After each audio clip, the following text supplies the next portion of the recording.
My husband disappeared for 3 days.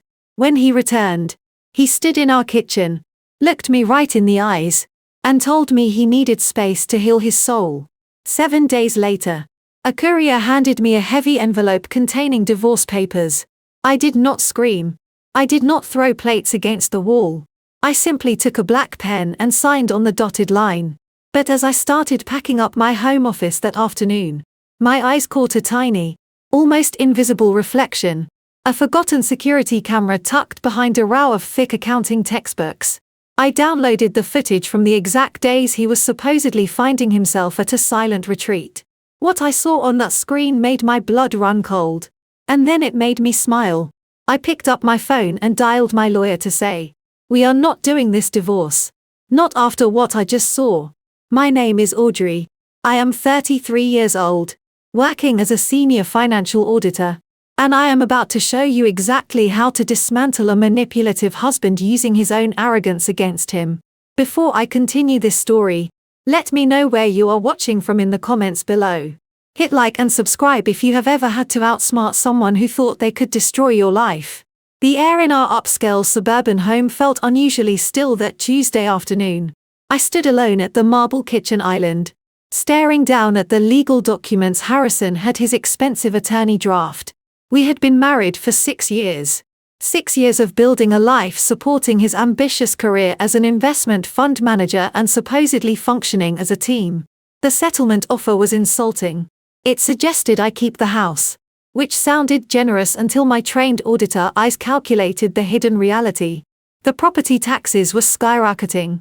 The roof needed a total replacement, and the mortgage was dangerously close to being underwater. He was offering me a sinking ship while he sailed away on a luxury lifeboat. I kept my pen, leaving my signature crisp and final on the last page. I refused to give him the satisfaction of a prolonged emotional legal battle. If he wanted out, he could have it. I walked down the hall to my home office to start boxing up my personal files. I needed to separate my life from his before the weekend. As I reached for a stack of reference books on the top shelf, my hand brushed against something cold and plastic. It was a small cube-shaped nanny camera. I had purchased it over a year ago when we had a revolving door of housekeepers just to ensure nothing went missing from my workspace. I had completely forgotten it was there. Constantly recording, constantly uploading to a secure cloud drive. A sharp instinct kicked in. Harrison claimed he went off the grid for a silent retreat last weekend. Completely unreachable. He said he needed total isolation to process his feelings about our marriage. I sat down at my desk, booted up my personal tablet, and logged into the camera software. I filtered the archive, scrolling back to last Tuesday, the exact day he supposedly drove up to the mountains without his cell phone. The video thumbnail showed movement in my office at 2 o'clock in the afternoon. I clicked play. The high-defin footage loaded instantly. The audio was crystal clear. The door to my home office opened and Harrison walked in. He was not wearing the hiking gear he had packed. He was wearing his custom-tailored navy suit. And he was not alone. A man carrying a sleek leather briefcase followed him inside. I leaned closer to the screen, my heart pounding a slow, heavy rhythm against my ribs. Harrison walked straight to my desk and opened my secure work laptop. He bypassed the standard security using a backup code I thought only I knew. Then his voice filled the quiet room, crisp and completely devoid of emotion. He told the man to move the $4 million to the Cayman Limited Liability Company. He said, "Once the divorce is finalized, she gets the house and its underwater mortgage, and I walk away clean." I sat frozen in my desk chair. $4 million. That was the entirety of our joint investment portfolio. The money we had supposedly locked away in a high-yield trust for our future. He was not just leaving me. He was actively orchestrating a massive financial fraud to leave me completely bankrupt. He was forging my digital signature to funnel marital assets into an offshore shell company. The betrayal was so profound it bypassed my capacity for tears. Instead, a cold, sharp clarity washed over me. Harrison thought he was the smartest person in the room. He forgot he married an auditor who uncovers corporate financial crimes for a living. I picked up my phone, dialed my attorney, and told her to freeze the paperwork. The game had just changed. Meredith stopped the filing. I spoke the moment my attorney answered her phone.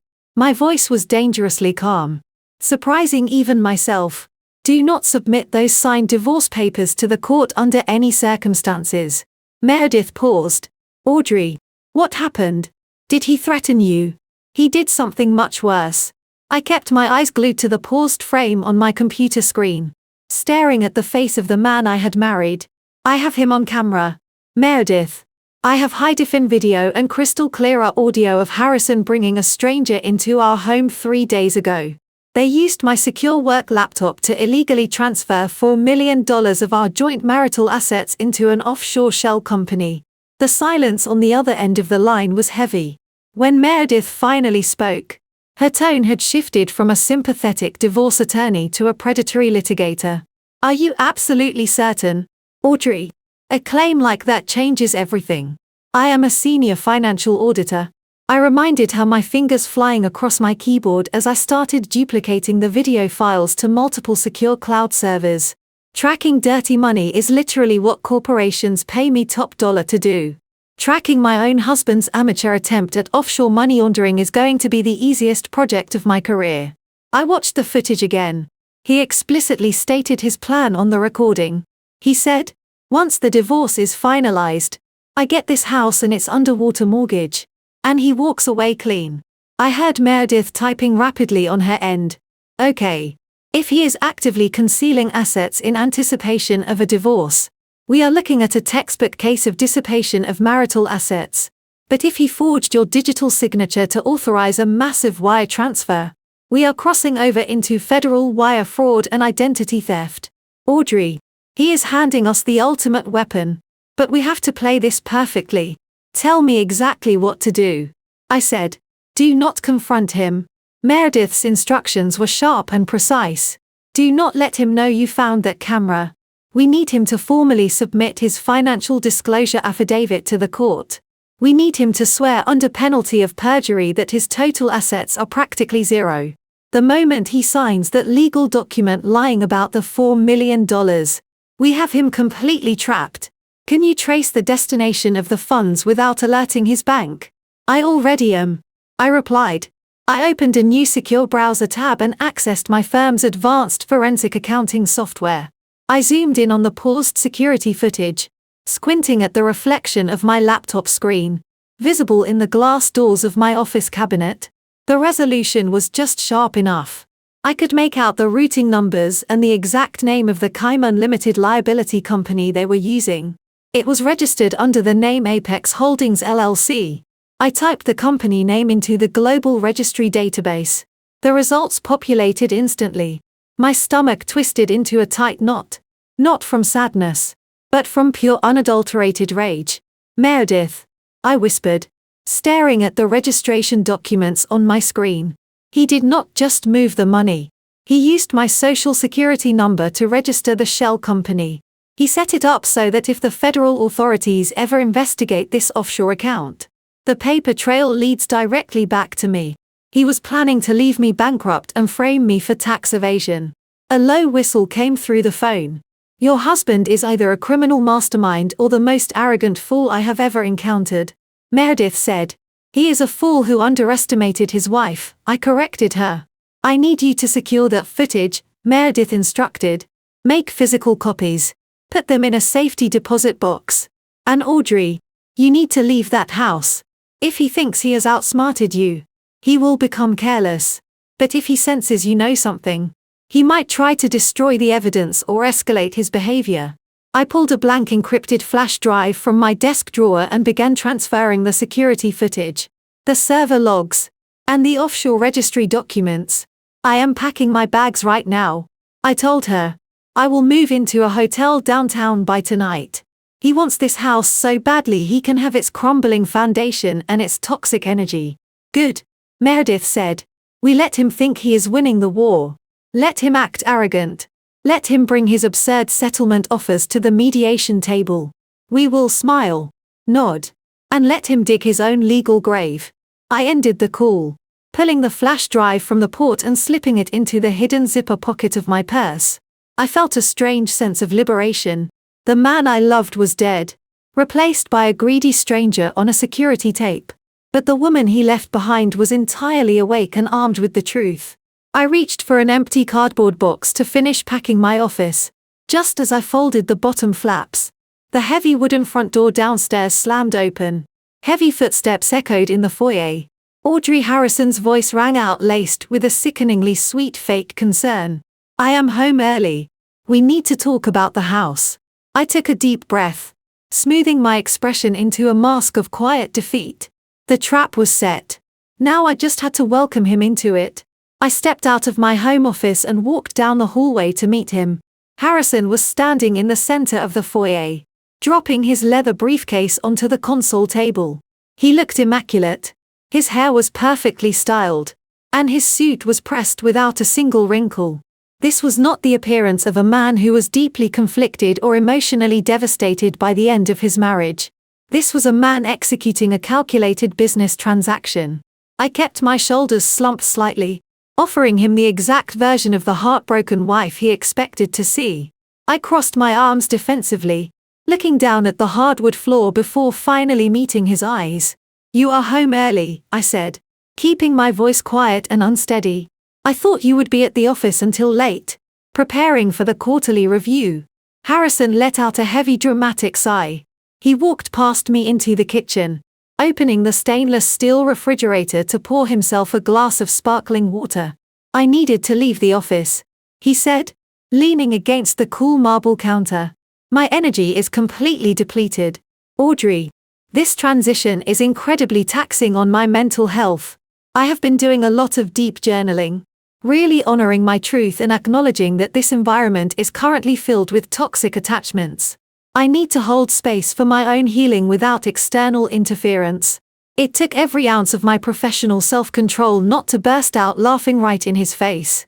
He was standing there reciting phrases he probably memoized from a trendy pop psychology podcast, using them as a shield to cover up a multi-million-dollar federal felony. He was weaponizing the concept of mental health to justify throwing his wife onto the street. "I see," I replied softly, stepping into the kitchen, but keeping a safe distance near the doorway. "So, what exactly does your personal healing journey have to do with me packing my boxes today?" Harrison set his glass down, adopting a look of forced sympathy. He tilted his head, his tone dropping into a patronizing whisper like he was speaking to a fragile, emotional child. "I spoke with my therapist and my attorney this morning." He began lacing his fingers together. "We all agreed that a prolonged cohabitation is just going to delay the emotional closure we both desperately need. You staying here in this house is creating an unhealthy energetic boundary for my progress. I need this primary residence to ground my healing process. It is the only way I can truly find my center again and move forward." "You want me to move out immediately?" I clarified, keeping my tone perfectly neutral, hiding the sharp edges of my anger. "I am asking you to respect my journey," he corrected, waving a hand dismissively as if my inconvenience was trivial. "Look, the settlement offer my lawyer sent over is more than fair. You get to keep the property ultimately. But right now, for the next few months, I need the house. I need the physical space. You have a great salary. You can afford a nice extended stay hotel downtown or maybe rent a small upscale apartment closer to your firm. It makes logical sense. Besides, I have already initiated the next steps." "What next steps?" I asked, tightening my grip on my own arms. He checked his expensive silver watch, avoiding my gaze for a fraction of a second. "My legal team has arranged for a security contractor to come by this Friday. They are updating the alarm system and legally changing the lock schedule. It is just standard procedure for a marital separation. Audrey, nothing personal at all, but it does mean you need to have your essential belongings packed and out of here by Friday at exactly 5 in the afternoon. If you leave anything behind, I can have professional movers put it in a temporary storage unit for you." He was officially evicting me from the home I had paid half the mortgage on for 6 straight years. He was kicking me out on a 3-day notice under the convenient guise of spiritual healing. He thought I was incredibly weak. He thought the emotional shock of the sudden divorce papers had paralyzed my logical brain.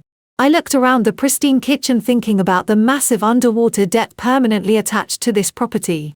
The roof that needed $30,000 in immediate repairs.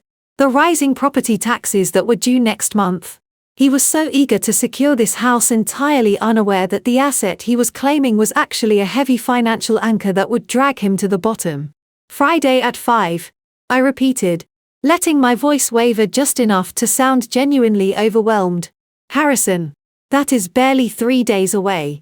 Where am I supposed to go on such incredibly short notice? You are a smart woman, Audrey, he said, offering a tight, condescending smile. You will figure it out. You always do. Just focus on signing the final settlement documents so we can process this legally.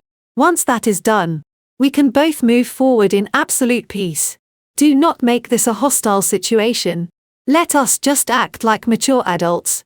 I looked at him, absorbing the sheer audacity of his rehearsed performance. He truly believed every single one of his own lies. He took another slow sip of his water, a smug, deeply satisfied smirk spreading across his face. He leaned back against the counter, completely relaxed, entirely convinced he had outplayed me, cornered me, and won the ultimate victory. I watched him stand there, entirely convinced of his own genius. He took another sip of his sparkling water, his eyes gleaming with a predatory satisfaction. He expected me to cry. He expected me to beg for a few more weeks to negotiate to show him exactly how much power he held over my life. Instead, I let out a soft, relaxed breath and offered him a warm, genuine smile. I turned around and walked down the hallway to the guest bedroom. I grabbed the sleek black suitcase I had pulled from the closet earlier that afternoon. I methodically packed my essential clothes, my toiletries, and my most important financial documents. I zipped it closed, the sound sharp and definitive in the quiet house. When I rolled the suitcase back down the hallway, Harrison was still standing in the kitchen. His smug expression faltered for a fraction of a second, replaced by a flicker of genuine confusion. You are leaving right now? He asked, his voice losing a bit of its condescending edge. He clearly had not anticipated this level of immediate compliance. He wanted a fight so he could play the victim later. I did not answer him right away. I walked over to the marble island, reached into my purse, and pulled out my heavy set of house keys. I held them up for a moment, letting the metal catch the overhead lights before dropping them onto the counter. The heavy clatter echoed sharply against the expensive tile backsplash. Take all the time you need to heal, Harrison, I said, keeping my tone impossibly light and pleasant. I hope this physical space brings you all the emotional closure you are looking for. He narrowed his eyes clearly, unsettled by my calm demeanor. Good, he muttered, trying to regain his footing. I will have the movers contact you about the rest of your office furniture. Oh, there is no need for that, I replied cheerfully, gripping the handle of my suitcase. I am only taking my personal belongings. You can keep the furniture. In fact, you can keep all of it. Just a heads up, Harrison. When your lawyer sent over the initial settlement packet demanding I give up my equity in exchange for a clean break, he included the quit-claim deed. I signed it this morning. Harrison crossed his arms, looking bored. Yes, Audrey. I know how property transfers work. I do not think you do, I countered, taking a step toward the front door. Because my attorney electronically filed that quit-claim deed with the county clerk the second I signed it. And since you so arrogantly pushed your mortgage company to pre-approve the loan assumption based on your inflated income declarations last month to prove you could afford to buy me out, there was no waiting period. The title company finalized the paperwork an hour ago. The deed is officially recorded. Harrison froze. The color rapidly drained from his perfectly turned face. What are you talking about?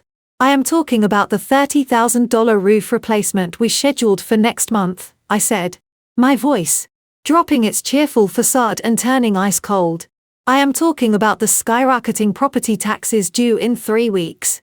The house appraisal came back last week. Harrison, property values in this neighborhood plummeted. We are underwater on the mortgage by at least $80,000. It is a depreciating asset. A massive financial liability. And as of an hour ago, that liability is entirely yours. My name is off the deed and the loan. You wanted the house so badly. You got it. Every single crumbling brick of it. He stood completely paralyzed in the foyer. The glass of sparkling water slipped slightly in his grip. He opened his mouth to speak, but no words came out. His brilliant master plan to leave me with the debt while he ran off with the stolen $4 million was already falling apart. And he did not even realize the true extent of his failure yet. I did not wait for his response. I turned the brass handle of the heavy oak front door, pulled my suitcase over the threshold, and stepped out into the crisp afternoon air. I pulled the door shut behind me, the heavy click of the latch sounding like a prison cell finally unlocking. I pulled out of the neighborhood, watching the sprawling manicured lawns and identical brick facades fade away in my rearview mirror. For years, I had bent over backward, trying to fit into his world, trying to appease his mother and sister, trying to be the perfect corporate wife. All of it was a carefully constructed illusion. Now the illusion was shattered and I felt nothing but an incredible surge of power. 20 minutes later, I pulled into the valet circle of a downtown luxury hotel. I handed my keys to the attendant, tipped him generously, and walked into the lobby. I booked their best executive suite for the next 2 weeks.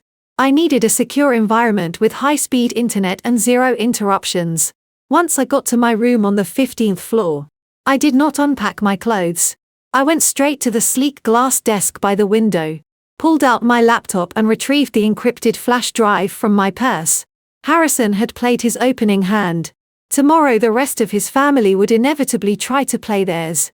I plugged the drive into my computer, the screen illuminating the dark room. Let them come. Let them. I watched him stand there entirely convinced of his own genius. He took another sip of his sparkling water, his eyes gleaming with a predatory satisfaction. He expected me to cry. He expected me to beg for a few more weeks to negotiate to show him exactly how much power he held over my life. Instead, I let out a soft, relaxed breath and offered him a warm, genuine smile. I turned around and walked down the hallway to the guest bedroom. I grabbed the sleek black suitcase I had pulled from the closet earlier that afternoon. I methodically packed my essential clothes, my toiletries, and my most important financial documents. I zipped it closed, the sound sharp and definitive in the quiet house. When I rolled the suitcase back down the hallway, Harrison was still standing in the kitchen. His smug expression faltered for a fraction of a second, replaced by a flicker of genuine confusion. "You are leaving right now?" he asked, his voice losing a bit of its condescending edge. He clearly had not anticipated this level of immediate compliance. He wanted a fight so he could play the victim later. I did not answer him right away. I walked over to the marble island, reached into my purse, and pulled out my heavy set of house keys. I held them up for a moment, letting the metal catch the overhead lights before dropping them onto the counter. The heavy clatter echoed sharply against the expensive tile backsplash. "Take all the time you need to heal, Harrison," I said, keeping my tone impossibly light and pleasant. "I hope this physical space brings you all the emotional closure you are looking for." He narrowed his eyes, clearly unsettled by my calm demeanor. "Good," he muttered, trying to regain his footing. "I will have the movers contact you about the rest of your office furniture." "Oh, there is no need for that," I replied cheerfully, gripping the handle of my suitcase. "I am only taking my personal belongings. You can keep the furniture. In fact, you can keep all of it. Just a heads up, Harrison. When your lawyer sent over the initial settlement packet demanding I give up my equity in exchange for a clean break, he included the quick claim deed. I signed it this morning." Harrison crossed his arms, looking bored. "Yes, Audrey. I know how property transfers work." "I do not think you do," I countered, taking a step toward the front door. "Because my attorney electronically filed that quick claim deed with the county clerk the second I signed it. And since you so arrogantly pushed your mortgage company to pre-approve the loan assumption based on your inflated income declarations last month to prove you could afford to buy me out, there was no waiting period. The title company finalized the paperwork an hour ago. The deed is officially recorded. Harrison froze. The color rapidly drained from his perfectly turned face. What are you talking about? I am talking about the $30,000 roof replacement we scheduled for next month, I said, my voice dropping its cheerful facade and turning ice cold. I am talking about the skyrocketing property taxes due in 3 weeks. The house appraisal came back last week. Harrison, property values in this neighborhood plummeted. We are underwater on the mortgage by at least $80,000. It is a depreciating asset, a massive financial liability. And as of an hour ago, that liability is entirely yours. My name is off the deed and the loan. You wanted the house so badly. You got it. Every single crumbling brick of it. He stood completely paralyzed in the foyer. The glass of sparkling water slipped slightly in his grip. He opened his mouth to speak, but no words came out. His brilliant master plan to leave me with the debt while he ran off with the stolen $4 million was already falling apart. And he did not even realize the true extent of his failure yet. I did not wait for his response. I turned the brass handle of the heavy oak front door, pulled my suitcase over the threshold, and stepped out into the crisp afternoon air. I pulled the door shut behind me, the heavy click of the latch sounding like a prison cell finally unlocking. I pulled out of the neighborhood, watching the sprawling manicured lawns and identical brick facades fade away in my rear-view mirror. For years, I had bent over backward, trying to fit into his world, trying to appease his mother and sister, trying to be the perfect corporate wife. All of it was a carefully constructed illusion. Now the illusion was shattered, and I felt nothing but an incredible surge of power.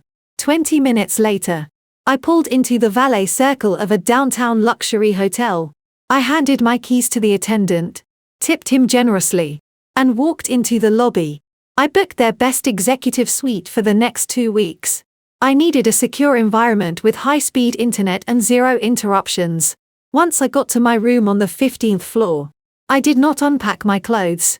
I went straight to the sleek glass desk by the window, pulled out my laptop, and retrieved the encrypted flash drive from my purse.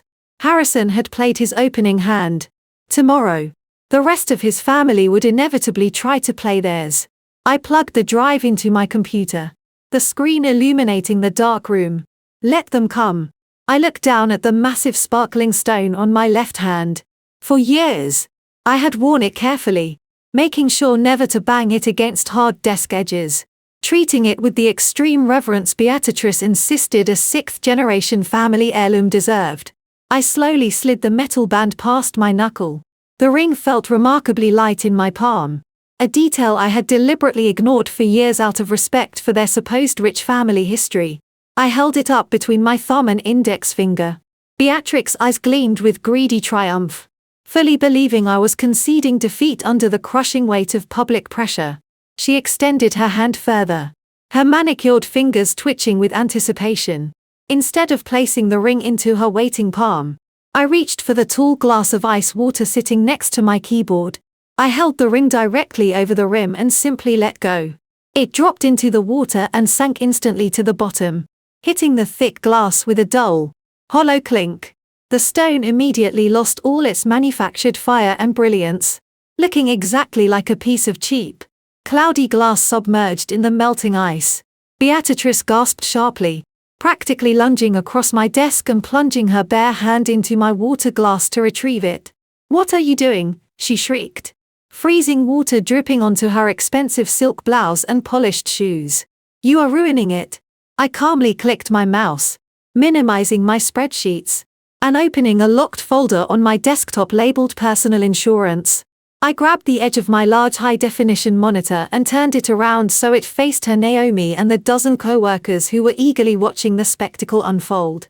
"You cannot ruin cubic zirconia with tap water, Beatrice," I said, projecting my voice so it carried clearly to the back row of cubicles. 5 years ago, when Harrison and I were updating our comprehensive homeowners insurance policy, the company required a certified gemologist appraisal for all scheduled luxury jewelry. I took your priceless aristocratic heirloom to an independent laboratory in the Diamond District. I pointed a finger at the glowing screen, reading the official notarized document out loud for the entire department to hear. Center stone is a synthetic cubic zirconia. Setting is low-grade gold-plated brass. Estimated retail replacement value is $45. The tense silence in the office immediately shifted from shocked anticipation to poorly concealed amusement. Someone in the risk assessment department coughed loudly to cover a laugh. Naomi's jaw practically unhinged, her eyes darting frantically between the wet, cloudy ring and her mother's shaking hand, and the official laboratory seal glowing on my monitor. "You are lying," Beatrice stammered, her face turning a violently mottled shade of crimson. "This is a fake document. You switched the stones. You stole the real diamond to fund your secret lifestyle." I shook my head, my expression completely impassive and cold. "We both know the truth. Beatrice, your family went completely broke a decade ago trying to keep up appearances at the country club. Harrison proposed to me with a cheap prop he bought off the internet because neither of you had a single dime to your name. I kept your embarrassing secret for 5 years to protect your fragile ego. I let you parade around at holiday dinners talking about your vast heritage because I actually cared about your son. But since you want to march into my corporate office and loudly accuse me of ruining his life, you can take your $45 piece of glass and leave." Beatrice stood absolutely frozen. The carefully constructed facade of upper-class superiority she had desperately maintained for her entire adult life had just been violently shattered in front of 30 highly paid financial professionals. Naomi tugged frantically at her mother's sleeve, her own face burning with deep, inescapable humiliation. "Let us go, Mom," Naomi hissed, practically dragging the older woman backward toward the exit. "Everyone is staring at us." Beatrice did not say another word. She clutched the cheap wet ring tightly in her fist, turned on her heel, and practically ran toward the glass lobby doors, her designer heels clicking frantically against the polished concrete floor. Naomi skewed right behind her, keeping her head down to avoid the mocking stares of my colleagues. The heavy glass doors swung shut behind them, sealing the office back in its professional bubble. For a moment, the room remained perfectly still. Then, my department manager gave a short authoritative clap from his doorway. "All right, everyone, the show is over. Let us get back to the merger files." Slowly, the normal rhythm of the room resumed. Keyboards started clicking again, and desk phones began to ring. I turned my monitor back around, let out a long, controlled breath, and reached for my coffee. I had won the morning battle, but I knew Harrison would not stop there. Just as I settled my hands back onto my keyboard, my personal cell phone vibrated violently against the wooden desk. It was not a standard text message notification. It was a secure silent ping from an encrypted messaging application I rarely used. I picked up the phone and unlocked the screen. The message was from an untraceable anonymous number. I stared at the glowing white text on the black screen, my stomach performing a slow, sickening flip. The message read, "Meet me at the parking garage in 10 minutes. Harrison is framing you." I stared at the glowing white text on the black screen. "Meet me at the parking garage in 10 minutes. Harrison is framing you." My analytical mind raced through the possibilities. It could be a trap orchestrated by Harrison to intimidate me further. But the wording was specific. Framing you. That implied the sender knew about the massive offshore transfer. I grabbed my blazer, locked my computer screen, and walked briskly toward the elevator banks. The underground parking garage beneath my corporate building was a sprawling concrete cavern, dimly lit by flickering fluorescent tubes. The air was cool and smelled faintly of exhaust and damp asphalt. My heels clicked softly against the pavement as I stepped out of the elevator lobby and scanned the rows of high-end vehicles. I walked toward my designated parking spot, my senses on high alert. "Over here, Audrey." A deep, quiet voice echoed from the shadows behind a large concrete pillar. I stopped, my heart hammering against my ribs, and turned toward the sound. A tall, sharply dressed African-American man stepped into the dim light. He was wearing a dark gray tailored suit, his expression tighter and more furious than I had ever seen it. It was Jamal. He was married to Naomi, which unfortunately made him Harrison's brother-in-law. "Jamal?" I breathed, genuinely shocked. "What are you doing here? Does Naomi know you are meeting me?" Jamal scoffed, a bitter, exhausted sound that echoed in the empty garage. Naomi is currently at a high-end boutique with her mother, celebrating what they believe is your complete emotional destruction. No. She does not know I am here. And if she did, she would absolutely try to stop me. I am not here as an ambassador for that toxic family. Audrey, I am here to protect myself, my career, and my kids from your sociopathic husband. I took a step closer, studying his face. Jamal was a brilliant cybersecurity expert who contracted for several major defense firms. He was a man built on strict logic, unwavering ethics, and rigid security protocols. He was the only person in Harrison's family I actually respected, mostly because he silently tolerated Beatrix's pretentious nonsense with the same tired patience I did. But right now, he did not look patient. He looked ready to burn something to the ground. What do you mean he is framing me? I asked, keeping my voice hushed so it would not echo off the concrete walls. Jamal looked around the garage one more time to ensure we were completely alone. Then he reached into the inner breast pocket of his suit jacket. 2 nights ago, Harrison came over to our house for dinner. Jamal began, his voice hard and precise. He claimed he needed to use my home office to print some urgent real estate documents because his printer was out of ink. I let him use my secure desktop. That was my first mistake. I felt a cold knot tighten in my stomach. What did he do? He is incredibly arrogant. But he is not a tech genius. Jamal sneered. He thought he was covering his tracks by using a private browsing window. He did not realize that I run a military-grade packet sniffer on my home network. I log every single piece of data that enters or exits my router. When I reviewed the network logs yesterday morning, I saw exactly what he was doing. He was not printing real estate documents. He was accessing offshore banking portals and establishing a limited liability company in the Cayman Islands. I nodded slowly, putting the pieces together. Apex Holdings. I found the security camera footage in my office yesterday. I already know about the $4 million. Jamal looked mildly surprised, but the intense anger in his eyes did not waver. Good. Then you already know he is actively trying to drain your marital assets. But what you do not know, Audrey, is the digital infrastructure he used to execute the massive wire transfer. Jamal held out his hand. Resting in the center of his broad palm was a small, heavy-duty metallic encrypted flash drive. I am the primary breadwinner for my family, Jamal said, his tone turning fiercely protective. I hold a top-secret government security clearance. I refuse to let my wife's idiot brother drag me into a federal money laundering investigation just because he wants a cheap divorce. Harrison is playing a very dangerous game. He thinks he can use my home network to mask his internet protocol address, deflecting the federal heat onto me while simultaneously linking the offshore accounts explicitly to your identity. I reached out and took the cold metal drive from his hand. My fingers closed tightly around it. What exactly is on this? I asked. Everything you need to completely bury him, Jamal replied without hesitation. I pulled his complete digital footprint. I looked down at the small metal rectangle resting in my palm. It felt much heavier than it should have. What exactly did he do on your network, Jamal? I asked, needing to understand the exact mechanics of the trap Harrison had laid for us. Jamal crossed his arms, his jaw tight and unforgiving in the dim light of the parking garage. He used a basic virtual private network to access the Cayman Islands banking portal, thinking that would effectively mask his location. But he installed the software directly onto my desktop instead of using a secure external drive. My system logs every single keystroke and network request.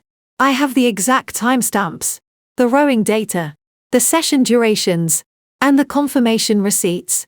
But that is not the worst part. Audrey, I braced myself, my posture straightening. Tell me everything. Jamal stepped closer, his voice dropping to a harsh echoing whisper.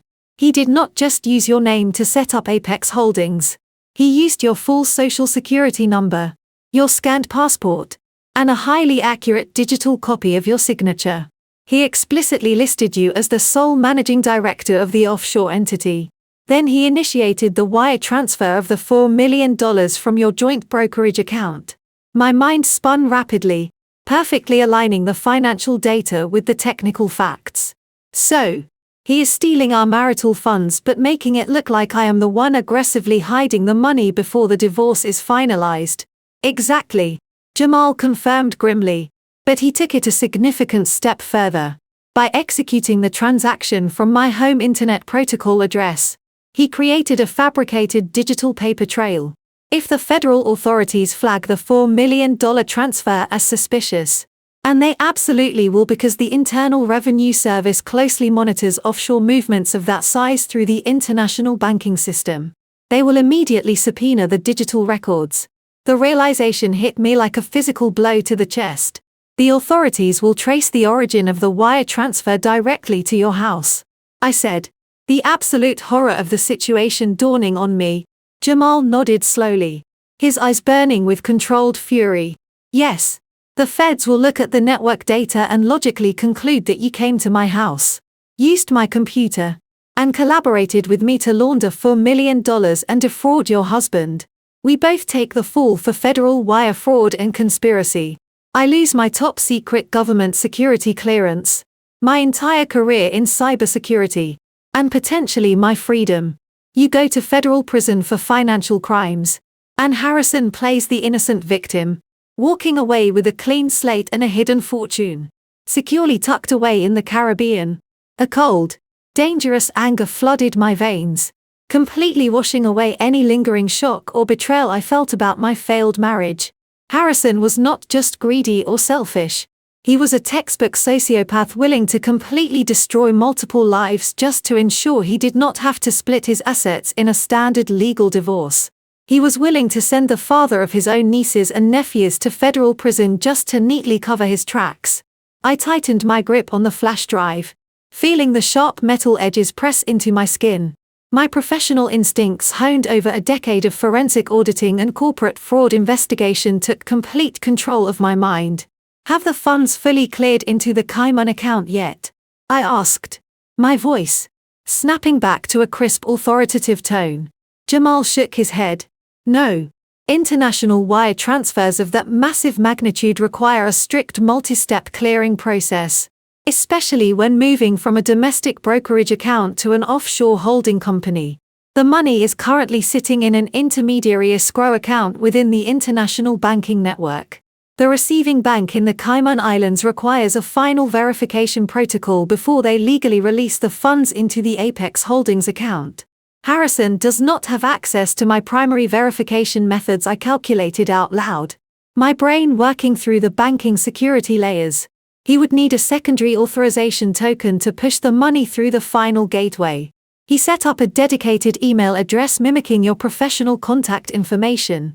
Jamal explained he intends to log in and approve the final release of the funds himself using that fake verification loop. But because of international banking regulations designed to prevent immediate money laundering, there is a mandatory holding period for the transaction. How much time do we realistically have before that holding period ends? I demanded, already planning my next sequence of moves. Jamal checked his heavy steel watch, his expression grim and urgent. The holding period expires tomorrow morning. Harrison scheduled the final authorization ping to execute automatically the moment the banking window opens. He is moving the money tomorrow at exactly 9 in the morning. Jamal looked me directly in the eyes, the immense gravity of the situation hanging heavily between us in the damp air of the underground parking garage. You have less than 24 hours to intercept it, Audrey. If that money officially lands in the Cayman account and the transaction closes, it will disappear completely behind layers of international corporate secrecy laws. Once that happens, the federal trap snaps shut on both of us and Harrison wins. You need to lock him out before he hits that final button. I left Jamal standing in the dim light of the parking garage and drove straight back to my hotel. My mind was no longer clouded by the emotional shock of a sudden divorce. It was functioning exactly the way it did when I was assigned to dismantle a corrupt corporate merger. I was a senior financial auditor and my own husband had just handed me the most critical case of my entire career. The clock was ticking. I had until 9 in the morning tomorrow to sever his access to the offshore accounts before the $4 million vanished forever into the Caribbean banking system. I walked into my executive suite, locked the heavy wooden door behind me, and engaged the deadbolt. I dropped my blazer onto the armchair and sat down at the sleek glass desk overlooking the city skyline. I opened my laptop, ensuring I was connected to my firm's encrypted virtual private network rather than the unsecured hotel internet. Then I pulled the heavy metal flash drive from my pocket and slid it into the port. A password prompt instantly appeared on my screen. I typed in the complex alphanumeric decryption key Jamal had memorized and verbally given to me before we parted ways. The progress bar flashed green and a massive directory of raw data populated on my monitor. Jamal had not exaggerated. The drive contained a comprehensive, meticulous record of Harrison's digital crimes. There were detailed network logs showing the exact duration of his sessions on Jamal's computer. There were intercepted data packets displaying the precise internet protocol addresses he used to bounce his signal across different servers. But I bypassed the technical network data and immediately opened the folder labeled Apex Holdings LLC Cayman Registry. I clicked on a large portable document format file titled Articles of Incorporation. The document loaded, displaying the official seal of the Cayman Islands Corporate Registry.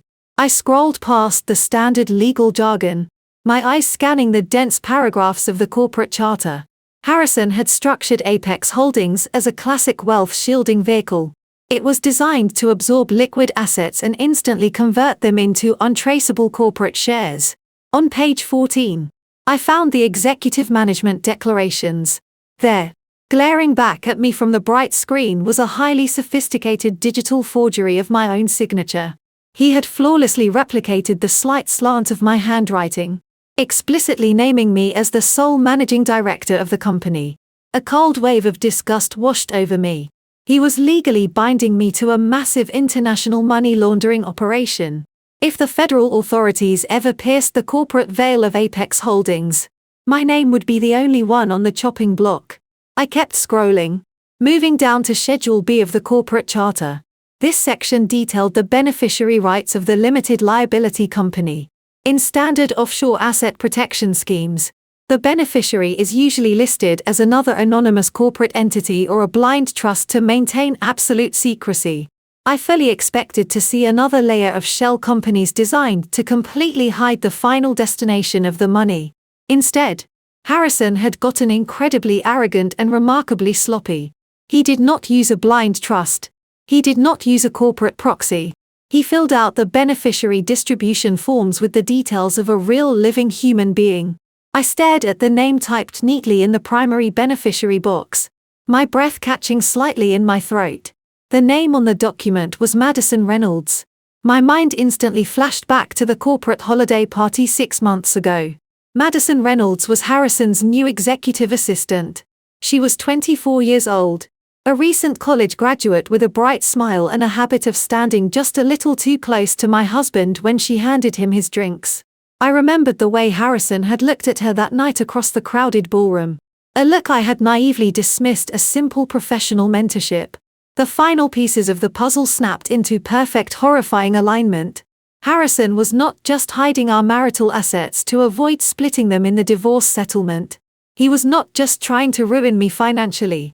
He was actively using my stolen identity, my pristine credit rating, and my professional reputation to secretly fund a luxurious new life with his young mistress. He planned to leave me drowning in a massive underwater mortgage and potentially facing federal prison time. All while he and Madison walked away clean with $4 million of my hard-earned money waiting for them on a tropical island. I leaned back in my chair, staring at the name on the screen. He thought he had planned the perfect crime. He had no idea that I now held the keys to his entire offshore empire. I barely slept that night. My mind was a hyperactive engine calculating international time zones, banking regulations, and the precise sequence of legal maneuvers I needed to execute before the Cayman Islands banking window opened. By 6 o'clock in the morning, I was fully dressed in a sharp navy blazer, sitting at the glass desk in my hotel room, waiting for the global financial markets to wake up. I had exactly 3 hours before Harrison's automated protocol would push the $4 million permanently out of my reach. I needed caffeine. I locked my laptop, grabbed my purse, and took the elevator down to the upscale coffee shop located in the hotel lobby. The morning rush was already beginning, a steady stream of executives in tailored suits ordering espresso. I stepped up to the polished counter and ordered a large black coffee. "That will be $6.50. 50 cents, the barista said with a polite smile. I reached into my wallet and pulled out my primary platinum credit card. Sliding it into the chip reader. The machine beeped, processed for a few seconds, and then flashed a bright red error message. D-lined, I frowned, assuming it was a simple network error. "Please try it again," I said calmly. The barista reset the terminal, and I tapped the card a second time. The same harsh red light flashed. Declined. Contact card issuer. A mild wave of irritation washed over me. I pulled out my corporate expense card, which was linked to a completely different banking institution, and handed it to the barista. He swiped it through the reader. Once again, the machine beeped aggressively and rejected the transaction. "I am so sorry," the barista said, lowering his voice sympathetically as the line of impatient customers behind me began to shift. "It is saying this account has been flagged and frozen by the primary account holder." My blood ran ice cold. I stepped out of the line, handing the barista a $10 bill from the emergency cash stash in my wallet. "Keep the change," I murmured, taking my coffee and walking over to a quiet table in the corner of the lobby. I set the cup down and immediately pulled out my smartphone. I opened my primary banking application, the one Harrison and I had shared for our entire marriage. The biometric scanner read my face and the dashboard loaded. My checking account, which yesterday held over $50,000 in operational funds, now showed a balance of exactly zero. I tapped furiously on the screen, navigating to our joint savings account. A bright red banner stretched across the top of the interface. "This account has been locked due to suspicious activity reported by the joint account holder. Please visit a branch for assistance." Harrison had not just frozen the accounts. He had completely drained the checking and locked down the savings. I opened my email app to check if there was a notification from the bank. Instead, sitting at the very top of my inbox was an automated message from his corporate human resources portal. The subject line read, "Notice of health insurance termination." I opened the email and read the cold robotic text. It stated that as of midnight last night, my status as a dependent spouse on Harrison's premium health insurance plan had been officially revoked at the request of the primary policyholder. Under federal law, terminating a spouse's health insurance coverage during an active divorce proceeding without a court order was completely illegal. But Harrison did not care about the law. He only cared about leverage. He was executing a textbook strategy of financial abuse. He wanted to instantly cut off my access to money, credit, and healthcare.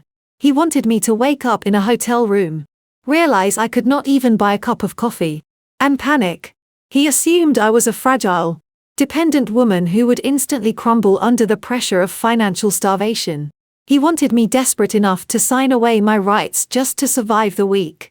It was a pathetic, petty move from a man who was simultaneously trying to steal $4 million. He was playing a vicious game of psychological warfare, entirely unaware that I was already sitting in the control room of his grandmaster plan.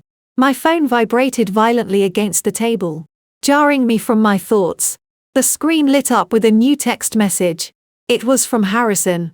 I stared at the glowing words, a cold smile slowly spreading across my face. The message read, "Sign the alimony waiver and I will turn your cards back on. Do not make this ugly odd. You know you cannot afford to fight me on this. Be smart and just sign the papers." I did not reply. I locked my phone, picked up my black coffee, and walked straight toward the elevator banks. It was 7:30 in the morning. He wanted to play financial games, and he wanted to make things ugly. I stepped into the elevator and pressed the button for the 15th floor. I was going to give him exactly what he asked for. I walked back into my suite and firmly locked the heavy door behind me. I set my coffee on the glass desk, sat down, and woke up my laptop. The digital clock in the bottom corner of my screen read 8:15 in the morning. I had exactly 45 minutes before Harrison's automated protocol would push the $4 million through the final banking gateway. My heart was beating steadily. But my mind was completely clear. I was no longer an emotionally battered wife reacting to a sudden divorce. I was a senior financial auditor executing a targeted forensic strike. I opened the decrypted flash drive files Jamal had provided. I needed the exact contact information for the compliance department of the Cayman Islands banking institution handling the Apex Holdings account. I found their direct international dial line listed in the footnotes of the corporate charter. Harrison thought he was a genius for setting up a ghost email account to control the offshore entity. He assumed he could operate in the shadows forever. But he made one fundamental fatal flaw in his legal strategy. In his desperate attempt to ensure I would take the absolute fall if the federal authorities ever investigated the money laundering, he used my actual identity to establish the primary ownership tier. He submitted my real social security number. He uploaded a high-resolution scan of my actual passport. Under international banking compliance laws, specifically the strict Know Your Customer regulations, the physical human being attached to those government-issued documents is recognized as the ultimate legal authority over the account. I picked up my cell phone and dialed the international number. The line rang twice before an automated voice directed me through a complex menu. I bypassed the standard customer service options, entering a specific sequence of numbers I knew would route me directly to the high net worth fraud prevention department. A man with a crisp, professional voice answered the line. "Good morning. You have reached the Executive Security Division. My name is Thomas. How may I assist you today?" "Good morning, Thomas," I said, injecting my voice with the exact tone of polite but absolute authority I used when auditing arrogant corporate executives. "My name is Audrey and I am the sole managing director of Apex Holdings Limited Liability Company. I am calling to report a critical security breach regarding my corporate account and I need to initiate an immediate administrative lockdown." I could hear the sudden shift in his demeanor, the professional urgency kicking in instantly. "I understand the gravity of the situation. For your protection, I will need to verify your identity comprehensively before we can discuss any account details or initiate a freeze on the pending funds.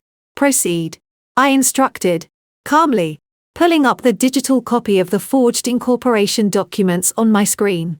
Thomas asked for the corporate account number. I read it flawlessly from the file.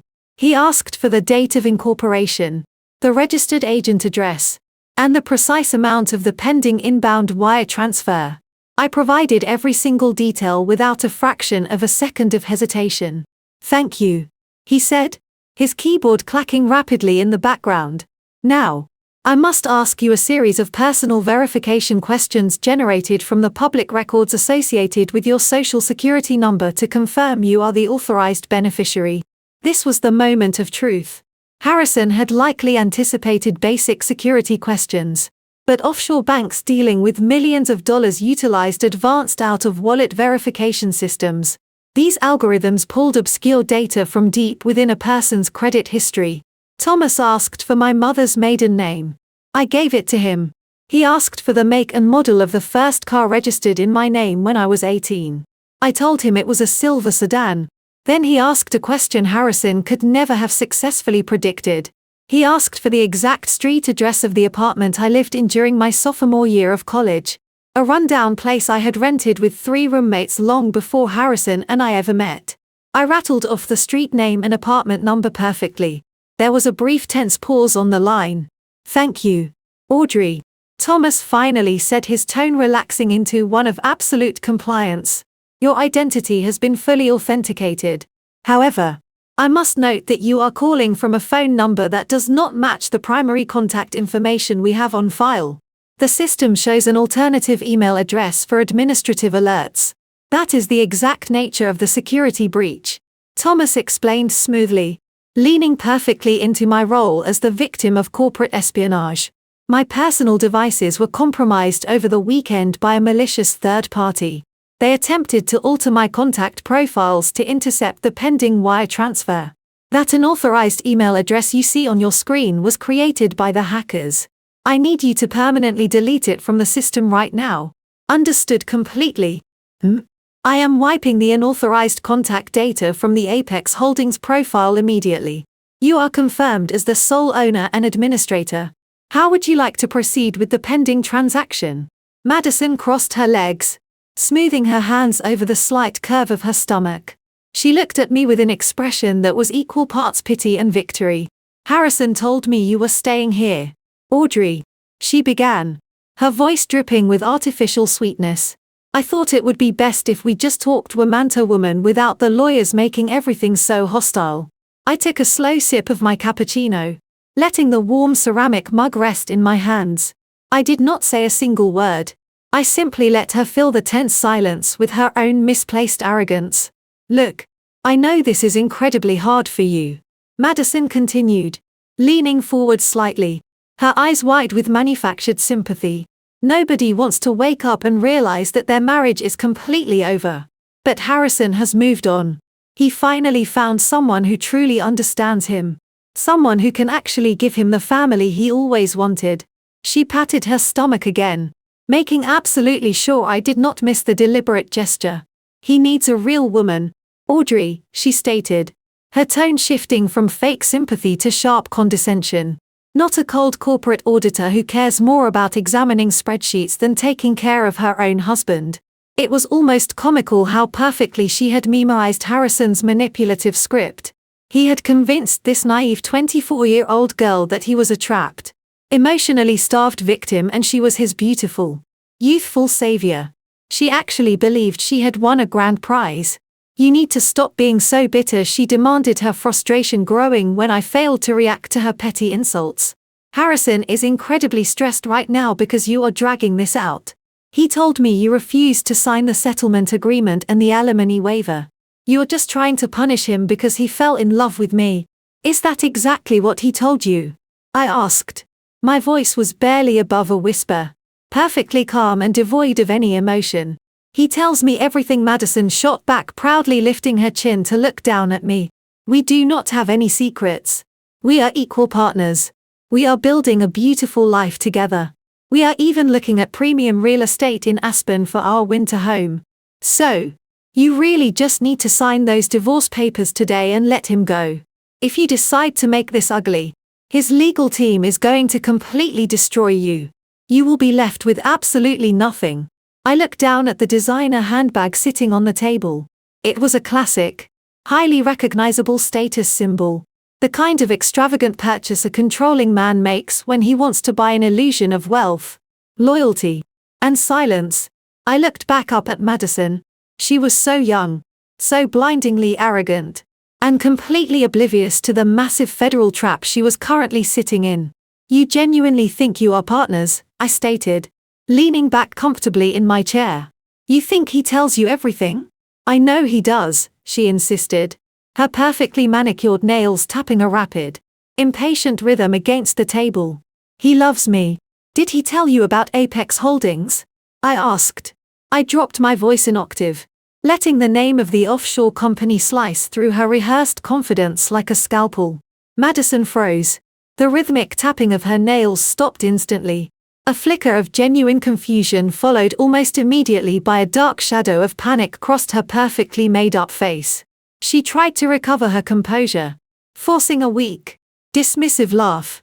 I have no idea what you are talking about, she stammered, shifting uncomfortably in her seat. Is that one of your boring accounting things? She was lying. The sudden, undeniable tremor in her voice gave it away completely. Harrison had definitely mentioned the offshore company to her. He had probably framed it as their secret romantic nest egg, their golden ticket to a life of endless luxury once he successfully discarded his terrible wife. I reached into my heavy leather tote bag and pulled out a crisp white envelope. I had printed the decrypted files from Jamal's flash drive earlier that morning at the hotel business center. I opened the envelope flap and pulled out the first document. It was the official articles of incorporation for the Cayman Islands Shell Company. I placed the paper face up on the table right next to her ridiculously expensive handbag and used my index finger to slowly slide it across the smooth surface until it rested directly in front of her. This is the official corporate registry for Apex Holdings Limited Liability Company, I explained, maintaining intense unblinking eye contact. It is a highly secure offshore account currently containing $4 million. I assume Harrison told you this was going to fund your new luxurious life in Aspen. I assume he also told you that you were listed as the primary beneficiary. Madison stared down at the document, her mouth opening and closing silently, all the smug vibrant color completely drained from her face, leaving her looking pale and terrified. What he did not tell you, Madison, is how American financial law actually works. I continued pulling a second thick document from the envelope. It was the Comprehensive Margin Loan Agreement. I slid it deliberately over the first paper. I watched her eyes scan the bold print at the top of the second page. She was not a financial expert, but the words $2 million promissory note were impossible to misunderstand. Madison swallowed hard, her perfectly glossed lips parting slightly. "What is this?" she whispered, the manufactured confidence completely vanishing from her voice. "That is a standard margin loan agreement," I explained, keeping my tone educational and entirely devoid of sympathy.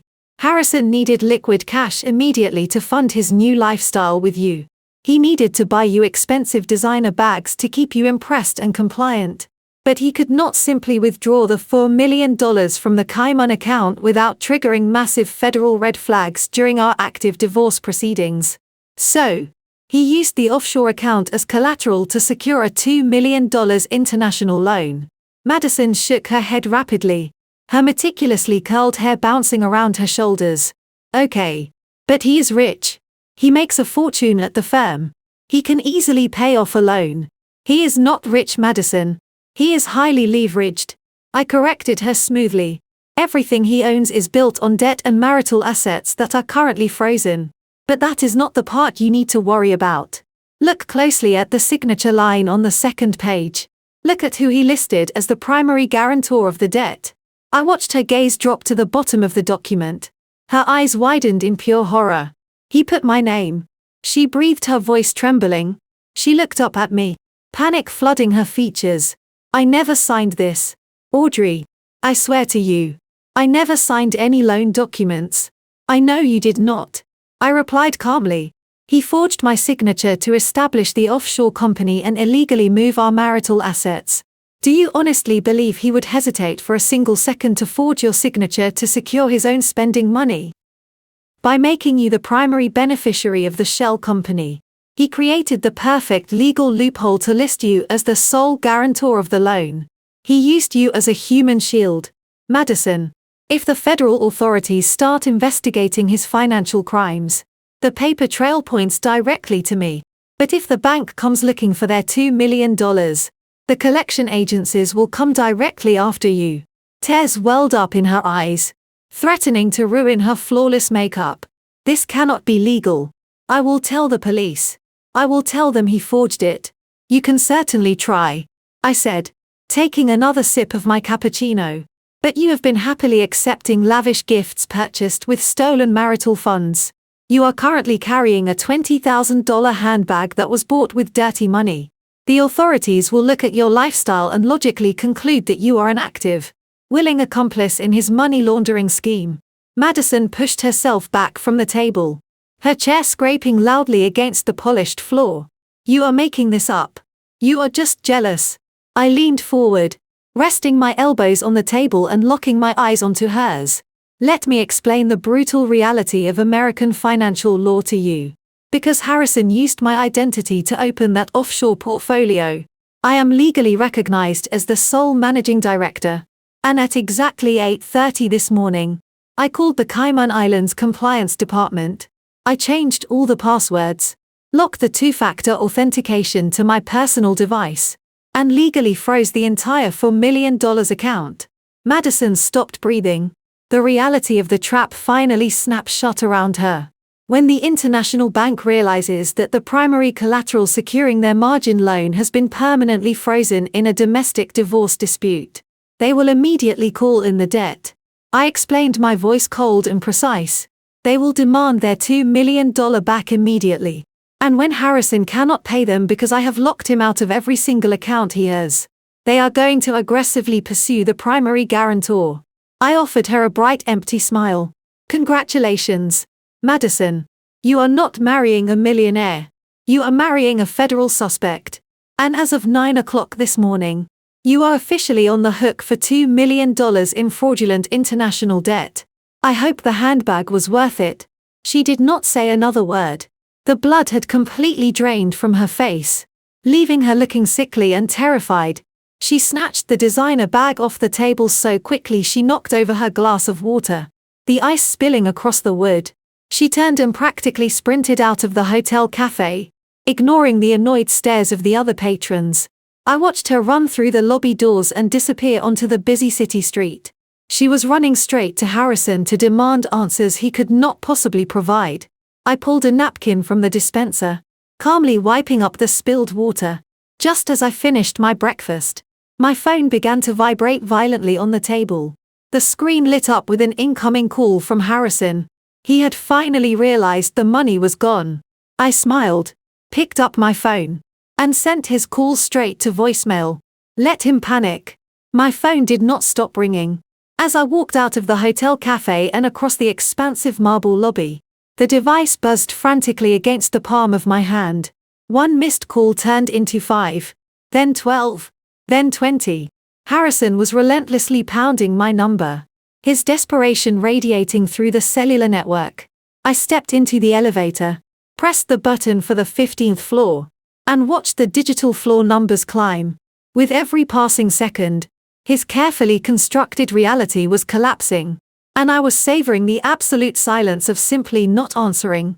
By the time I unlocked the door to my suite, the missed calls had stopped, replaced by a rapid succession of voicemail notifications. I walked over to the glass desk, set the phone down, and connected it to my laptop speakers. If Harrison was going to unravel, I wanted to document every single moment of his descent. I pressed play on the first message. "Audrey, pick up the phone right now." His voice echoed through the room tight with forced authority.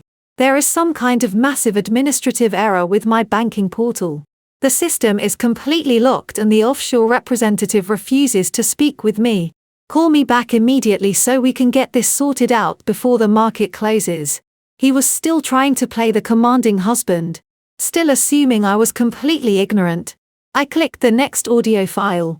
10 minutes had passed between the first and second call. "What did you do, Audrey?"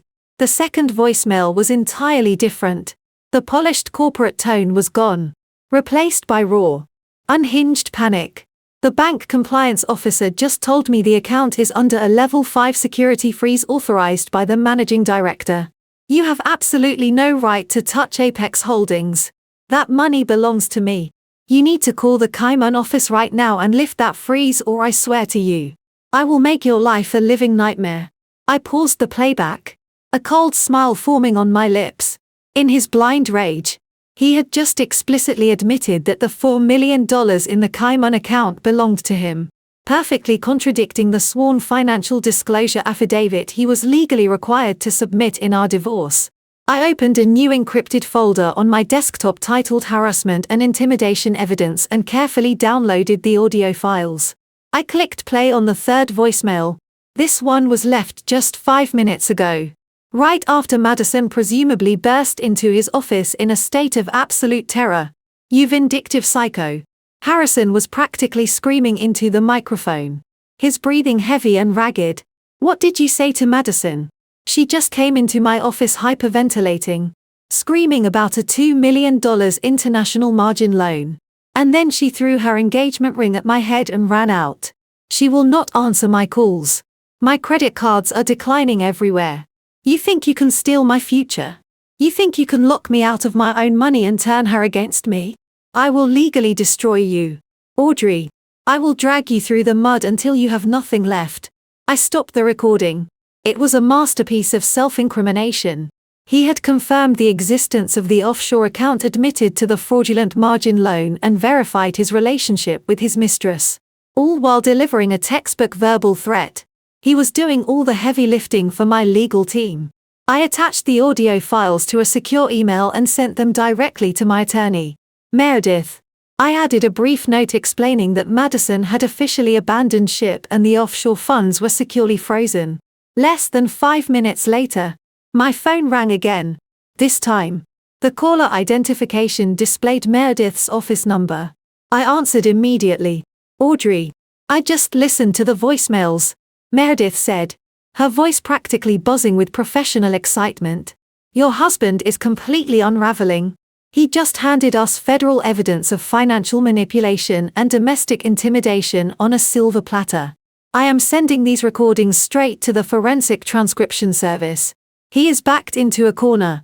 I replied smoothly. He has no liquid cash. His mistress just dumped him and he knows he cannot access the $4 million without my biometric authorization. What is his next move? He already made it. Meredith revealed, her tone shifting to serious legal strategy. His attorney called me 10 minutes ago right before you sent those audio files. Harrison is demanding an expedited emergency mediation session. He wants to sit down with a neutral third party tomorrow morning to finalize the divorce settlement immediately. I leaned back in my chair looking out the window at the city skyline. He is panicking. He thinks if he can force me to sign a fast generic settlement agreement, relinquishing my rights to unknown assets, he can take that document to the Cayman Bank and demand they lift the freeze. Exactly. Meredith agreed. He is trying to close the trap before the federal authorities notice the massive irregularities in his credit profile. If we refuse the mediation, he might get desperate and try to flee the jurisdiction. We will not refuse, I said, my voice dropping to a low, decisive tone. Accept the emergency mediation. Let him bring his lawyer. Let him bring his arrogant mother for emotional support. We will sit at that table, smile, and let him dig his own legal grave. Tell them we will meet tomorrow morning. The final stage of the trap was set. Harrison wanted an emergency settlement, and I was going to give him an emergency he would never forget. I spent the rest of the afternoon transforming my luxury hotel suite into a full-scale command center. The glass desk was covered in meticulously organized stacks of paper. I had printed every network log Jamal provided, every offshore corporate registry, and every domestic bank statement. I was building the ultimate audit report, and the subject under investigation was my own husband. While I worked, Harrison's complete psychological collapse continued to broadcast directly to my phone, despite his lawyer formally scheduling the emergency mediation for the next morning. Harrison simply could not handle the sudden violent loss of control. He had spent his entire adult life manipulating people carefully, arranging the chess pieces so he always won. Now the board had been flipped, and he was completely blind. At 2 o'clock in the afternoon, a new voicemail notification popped up. I clicked play, letting his frantic voice fill the quiet room. Audrey, I am standing outside Madison's apartment. He panted, the sound of heavy city traffic loud in the background. Her doorman just told me she packed 2 large suitcases and got into a taxi an hour ago. She completely cleared out her closet. She blocked my number. She blocked my social media. What exactly did you say to her today? You are destroying my life. The bank's international lending division has called me 4 times in the last hour, demanding a status update on the collateral freeze. You need to call the Cayman office right now. I am not playing around anymore. I catalogued the audio file, dragging it into a secure digital folder labeled extortion attempts. An hour later, another voicemail arrived. The aggressive anger had morphed into sheer unadulterated humiliation. My corporate expense card just declined at a high-profile client lunch. He hissed, his voice trembling with suppressed rage. I had to ask a junior associate to cover the bill. Do you have any idea what you are doing to my professional reputation? I am a senior fund manager. If the firm finds out my personal assets are locked in a suspicious offshore freeze, they will initiate a formal internal review. You are jeopardizing my entire career over a petty grudge. I smiled, saving that file under professional misconduct admissions. He was so consumed by his own massive ego that he actually believed me protecting my own money was a petty grudge. He still did not grasp the reality that the federal authorities would soon be looking into that exact professional reputation. By 5 in the evening, the voicemails stopped and the text messages began. It was a barrage of rapid-fire texts that perfectly illustrated the cycle of an abuser losing their grip. First came the overt threats. If you do not sign the settlement tomorrow and release the funds, I will make sure you never work in this city again. I will tell your firm you stole from me. Then came the gaslighting. Audrey, please. We are both just emotional right now. I never meant to hurt you. I was just trying to secure our financial future. Madison meant absolutely nothing to me. I was confused and stressed. And finally, the desperate, pathetic bargaining. Just give me access to half the account. $2 million. You can keep the rest. No questions asked. Just unlock the portal so I can pay off the margin loan before the bank officially defaults me and files a public lawsuit. I did not respond to a single word. Every time he sent a threat, a lie, or a plea, I took a high-resolution screenshot. I meticulously timestamped every image and backed them up to 3 separate secure cloud servers. I was not just ignoring him. I was quietly and methodically weaving the rope he was going to hang himself with. My phone buzzed again. But this time it was a secure message from Jamal. Are you ready for tomorrow? He asked. The network logs are completely scrubbed from my end. I am ready. I typed back. He is doing all the heavy lifting for us. I spent the next 2 hours compiling all the audio files, text screenshots, and email demands into a single comprehensive digital dossier. I titled the master file Harassment and Intimidation Evidence. I then organized the physical copies of the financial documents into 3 sleek black leather binders. One for me, one for Meredith, and one to slide across the table to Harrison when the time was exactly right. Harrison thought the upcoming mediation was his chance to intimidate me into submission. He thought he could use his commanding presence to force my hand before his world collapsed. He had absolutely no idea that every frantic voicemail he left and every threatening text he sent was building an impenetrable case file that would soon bury him completely. I woke up the next morning before the sun even crested the city skyline. Today was the day. The emergency mediation session was scheduled for 10 o'clock and I needed to be flawlessly prepared. I dressed in a tailored charcoal grey suit, the kind of armor I reserved for aggressive corporate audits. I pulled my hair back into a tight professional knot. There would be absolutely no tears today. And definitely no signs of the broken, helpless wife Harrison fully expected to manipulate. I gathered the 3 black leather binders I had meticulously assembled the night before, placing them carefully into my briefcase. Just as I was pouring my first cup of black coffee, my phone vibrated on the glass desk. It was a secure call from Meredith. I answered immediately, putting her on speakerphone while I organized my final notes. "Good morning, Audrey," Meredith said, her voice crisp and heavily laced with anticipation. "I just received the preliminary mediation framework from Harrison's legal counsel. They are pushing incredibly hard. I have never seen a divorce attorney so desperate to finalize a settlement in under 24 hours. They are offering to let you keep the cars and waiving any claim to your personal retirement accounts, provided you sign a blanket waiver, relinquishing your rights to any undiscovered marital assets." I took a slow, deliberate sip of my bitter black coffee. "He is trying to buy my blindness," I replied calmly. "He thinks if he throws me a few scraps, I will just sign the waiver without asking to see his complete financial portfolio. He needs that signed document to take back to the Cayman Islands Bank." "Exactly," Meredith confirmed. "And I now know exactly why he is in such a frantic rush." I did some quiet digging through my international financial contacts this morning. When you initiated that level 5 security freeze on Apex Holdings yesterday, it automatically triggered a mandatory 48-hour internal fraud review at the offshore bank. They flagged the $2 million margin loan because the primary collateral was suddenly locked in a domestic dispute. I nodded slowly. The pieces were locking together perfectly. If Harrison cannot prove he has clear uncontested ownership of those funds by tomorrow morning, what happens? The Cayman Bank officially defaults the margin loan. Meredith explained, her tone turning razor sharp. And because international banking regulations require them to report suspected money laundering, they will immediately forward the entire Apex Holdings file to the federal authorities here in the United States.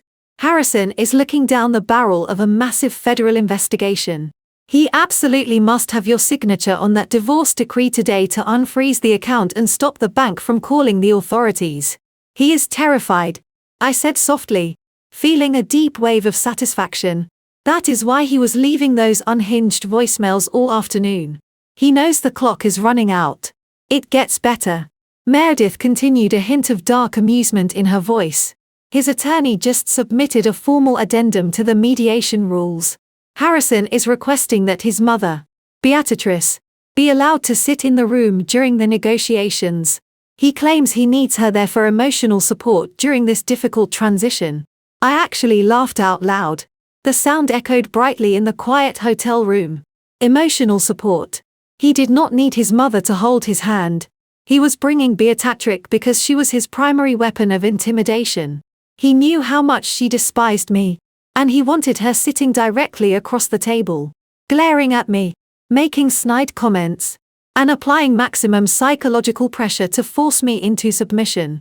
He thought the combination of his professional authority and her toxic bullying would finally break my spirit.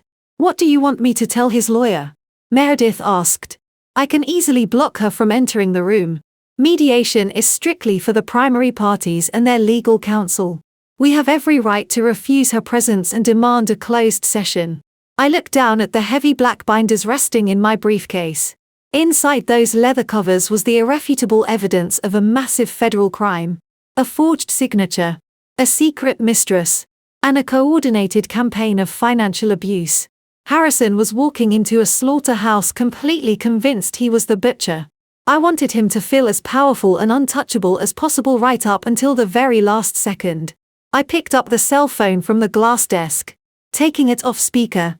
Just accept the emergency mediation exactly as they proposed it. I instructed my attorney, my voice cold, steady, and entirely resolute. Accept the mediation. Let him bring his mother. Let him bring his arrogance. We are going to let him dig his own grave on the record. I walked into the towering glass skyscraper that housed one of the most ruthless family law firms in the city. The lobby was a massive expanse of white marble and polished steel designed to make anyone who entered feel incredibly small. I did not feel small. I felt like a predator walking into a cage where the prey had willingly locked the door. Meredith walked beside me, her heels clicking a sharp, steady rhythm against the floor. We took the elevator to the 40th floor and were escorted into a sprawling corner conference room with a panoramic view of the downtown skyline. A massive mahogany table dominated the space. I took my seat near the window, placing my heavy leather briefcase on the carpet right next to my chair. The heavy wooden doors swung open precisely at 10 o'clock. Harrison walked into the room and the sheer audacity of his appearance almost made me smile. After spending the entire previous afternoon leaving frantic, hyperventilating voicemails and threatening my career, he had managed to paste his corporate mask back on perfectly. He was wearing a custom-tailored Italian suit, his hair meticulously styled, and his expensive silver watch flashing in the morning light. He looked incredibly smug. He strode into the room with his shoulders pulled back, exuding the false confidence of a man who firmly believed his intimidation tactics had worked. He looked at my calm, silent posture and clearly misinterpreted it as absolute submission. Right behind him was Beatrice. She marched into the room wearing a stiff, overly formal tweed suit, clutching a leather handbag like it was a shield. She was supposed to be here strictly for emotional support, but her body language screamed pure hostility. She did not offer a polite greeting. Instead, she immediately locked her eyes on me, her face twisting into a deep judgmental glare. She pulled out the chair directly next to Harrison and sat down, crossing her arms tightly over her chest. She leaned over and whispered something into his ear, keeping her eyes fixed on my face the entire time. Harrison gave her a tight, patronizing nod, playing the role of the exhausted, deeply wronged son to absolute perfection. A neutral mediator, an older gentleman with a calm, professional demeanor, took his seat at the head of the long table. He was followed by Harrison's legal counsel, a sharp-looking attorney named Mr. Campbell. Campbell dropped a thick leather folder onto the table with a heavy thud, totally unaware that his arrogant client was actively hiding a massive international felony from him. The mediator cleared his throat, formally opened the session, and began reciting the standard rules of engagement. He talked about the importance of maintaining a respectful dialogue, the confidentiality of the proceedings, and the shared goal of reaching a swift, mutually beneficial resolution to avoid a prolonged court battle. Harrison leaned back in his expensive leather executive chair, adjusting his cuffs with a practiced casual elegance. He looked across the table at me, offering a chilling, completely artificial smile. He was absolutely reeing in this moment, convinced he was about to secure his stolen fortune and legally bind me to his debt in one swift motion. "Thank you for outlining the framework, Mr. Campbell said smoothly, taking control of the conversation the second the mediator finished his opening remarks. "My client is a reasonable man. He recognizes that divorce is a painful process and he genuinely wants to avoid causing Audrey any further emotional distress. To that end, we have drafted a highly streamlined settlement offer. We believe it represents a clean break and allows both parties to immediately move forward with their lives without the burden of endless litigation." Mr. Campbell reached into his leather folder and pulled out a thin stapled packet of paper. He placed his hand flat on top of the document and pushed it firmly across the polished mahogany surface. It slid across the wide table, stopping exactly in front of my folded hands. I did not immediately reach for it. I let the silence stretch for a few seconds, letting Harrison bask in his perceived victory. I could feel Beatrice glaring at me, waiting for me to break down. Then I slowly picked up the packet and turned to the second page where the financial distribution was clearly outlined. My eyes scanned the brief paragraphs. It was not a fair settlement. It was an absolute insult. According to the legally binding terms Harrison had dictated, he was graciously allowing me to maintain sole ownership of my own vehicle, which was already fully paid off. In exchange for this incredible generosity, I was required to sign a total waiver of alimony, forfeit any claim to his retirement accounts, and immediately assume full legal responsibility for $50,000 in joint marital credit card debt. I stared at the thick, crisp paper resting in front of me. I let my shoulders drop intentionally, collapsing my posture to project the exact image of a defeated, exhausted woman who simply could not fight anymore. I allowed my hands to tremble just slightly as I turned the pages of the settlement agreement. I looked up, letting my eyes dart nervously around the room, making sure to avoid direct eye contact with Harrison. It was a performance worthy of an award, and the audience was eating it up. Beatrice let out a sharp, derisive snort from across the table. She leaned forward, resting her elbows on the polished mahogany. "You should be down on your knees thanking him, Audrey," she sneered, her voice dripping with venom. "Do not sit there looking like a victim. You make a very comfortable living as a senior financial auditor. Harrison could easily demand spousal support from you. He could go after your future earnings. He is legally entitled to the lifestyle he grew accustomed to during this marriage. He is letting you walk away without demanding a single dime of alimony. You are getting off incredibly easy." I bit my lower lip, keeping my gaze fixed on the table. Meredith shifted in the chair next to me, playing her part flawlessly. She let out a heavy sigh, acting like a frustrated attorney who knew her client was being steamrolled but could not stop it. Harrison gave his mother a gentle warning look, playing the role of the benevolent peacemaker. "Now Mom, let us keep this productive," he said smoothly. He turned his attention back to me, his voice adopting that sickeningly sweet, condescending tone he loved to use. "Look, Audrey, I just want peace for both of us. The $50,000 in credit card debt is a shared marital burden. We built that debt together during our vacations and home renovations. It is only fair that you take responsibility for a portion of our past while I take on the heavy burden of the underwater mortgage. I am trying to make this as equitable as possible so we can both heal." I slowly nodded, letting out a shaky breath. "I know you just want this over with," I whispered, keeping my voice incredibly soft and brittle. "I am just so tired of fighting." Harrison smiled. It was a cold, victorious smile that did not quite reach his eyes.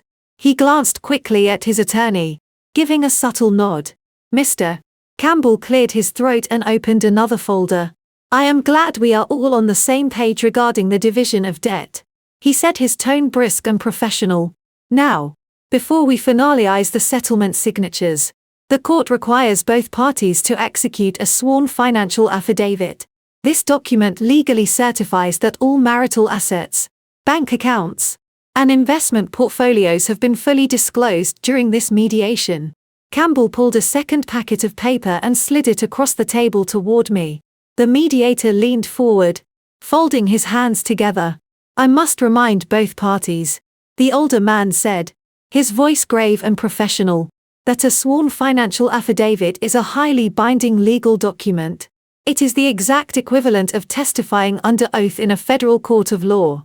Failing to disclose assets or intentionally hiding funds is considered perjury. If the court discovers any financial manipulation after the fact, the penalties are incredibly severe and the settlement will be completely invalidated. Do you both understand these terms?" Harrison did not even blink. "I understand completely," he said confidently, looking right at the mediator.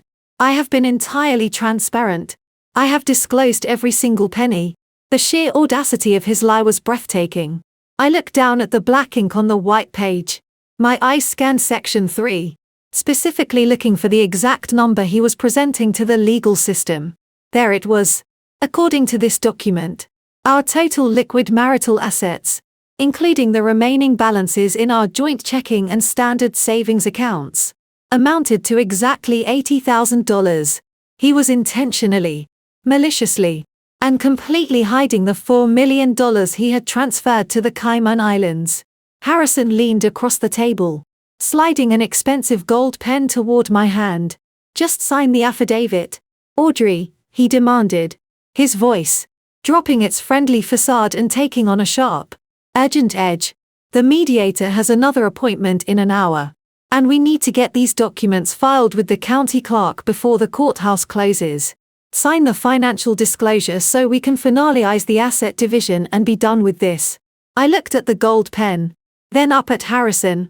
His eyes were wide, practically burning with desperate anticipation. He was absolutely terrified that the offshore bank was going to contact the federal authorities and he desperately needed this signed legal shield to unfreeze his stolen fortune. I reached out and picked up the pen. I held the heavy gold pen between my fingers, letting the polished metal catch the morning light streaming through the floor-to-ceiling windows. I did not immediately press the ink to the signature line. Instead, I looked up from the crisp white document and shifted my gaze directly to the mediator sitting at the head of the table. I wanted to make absolutely certain that the next few moments were formally etched into the official record of this proceeding. The older man looked back at me, his expression neutral but attentive, his pen hovering over his own legal notepad. "Before I sign this affidavit," I said, my voice cutting cleanly through the thick, suffocating tension in the room, "I need to ask one final clarifying question." I turned my head slowly, locking my eyes squarely onto Harrison. His confident smirk faltered for a fraction of a second, replaced by a microscopic flash of uncertainty. But he quickly recovered. He leaned back in his expensive leather chair, crossing his arms over his chest to project an image of total unbothered control. "Are you absolutely sure, Harrison?" I asked, pronouncing each word with sharp, deliberate clarity so the mediator could record every single syllable. "Are you entirely certain under penalty of perjury that you have disclosed all of your financial assets on this document? There are no other bank accounts, no hidden investment portfolios, no offshore entities, and absolutely nothing else that should be included in this marital division." Harrison let out a loud, incredulous laugh. The sound bounced harshly off the glass walls of the conference room. He looked at his attorney, then looked back at me, shaking his head as if I were a paranoid, delusional child throwing a tantrum. "Audrey, you have my complete financial portfolio sitting right in front of you," he said, his voice dripping with condescension. "I do not have a secret stash of gold bars buried in the backyard. What you see on that paper is exactly what exists in reality." "Yes, I am absolutely sure." Beatrice scoffed loudly from her seat beside him, rolling her eyes with dramatic flair. "She is just trying to stall because she knows she is losing her free ride," Beatrice snapped, pointing a manicured finger across the table. "Sign the paper, Audrey. Stop pretending you are some high-powered interrogator from the movies. You are embarrassing yourself and wasting everyone's valuable time." I ignored her entirely. I did not even blink. I kept my eyes fixed intensely on Harrison. I just want to be perfectly clear. I continued, my tone completely devoid of emotion, operating purely on logic and legal precision. Because if it is later discovered that you willfully concealed a substantial asset, this entire settlement agreement is instantly nullified. The court will view it as a deliberate act of fraud. I am giving you one last opportunity to amend this sworn affidavit. Is there anything else you need to declare before I put my name on this line? Mr. Campbell intervened, his tone, and adopting a sharp defensive edge. He placed his hand flat on the table, leaning forward to shield his client. My client has answered your question, Audrey. We have conducted a thorough, exhaustive review of his finances. The $80,000 listed on page 3 represents the entirety of his liquid assets. We are not hiding anything from you or from the court. We respectfully request that you execute the document immediately so we can conclude this session and move forward. I glanced to my right, looking at my attorney. Meredith was sitting perfectly still, her hands folded neatly on the table. She gave me a virtually imperceptible nod. The legal criteria had been met. We had him. He had verbally confirmed the lie in front of a court-appointed mediator and his own legal counsel. He had doubled down on his deception with absolute unwavering arrogance. I brought my attention back to the crisp white paper resting on the mahogany table. I positioned the tip of the gold pen directly over the dotted line. I felt a profound sense of finality wash over me. For 6 years, I had believed in the sanctity of our vows. I had trusted this man with my heart, my career, and my future. And now I was watching him actively orchestrate a massive federal crime right in front of my eyes. Completely blinded by his own greed and his desperate desire to ruin me, I pressed the pen down and signed my name in fluid dark ink. I slid the signed document back across the polished mahogany table. Harrison eagerly snatched it up, a triumphant grin spreading wide across his face. He quickly flipped to the back page to verify my signature, letting out a heavy audible sigh of relief. He genuinely believed he had just outsmarted me. He believed he had successfully secured his $4 million offshore fortune, appeased the frantic international bankers, and left me permanently burdened with his debt. He had no idea that my signature was not an act of surrender. It was the final unbreakable lock on his prison cell. By signing that document, I had officially allowed him to submit a fraudulent financial disclosure to the judicial system. The trap was perfectly legally set. He had just committed felony perjury on a sworn legal document, and his absolute destruction was only seconds away. Harrison pulled the signed affidavit toward his chest, clutching it like a winning lottery ticket. He looked at Mr. Campbell and nodded eagerly, his chest puffing out with victorious pride. "Get this filed immediately," Harrison instructed his attorney, his voice practically vibrating with relief. "Do not wait for the ink to dry. I want this uploaded to the court docket before noon." Mr.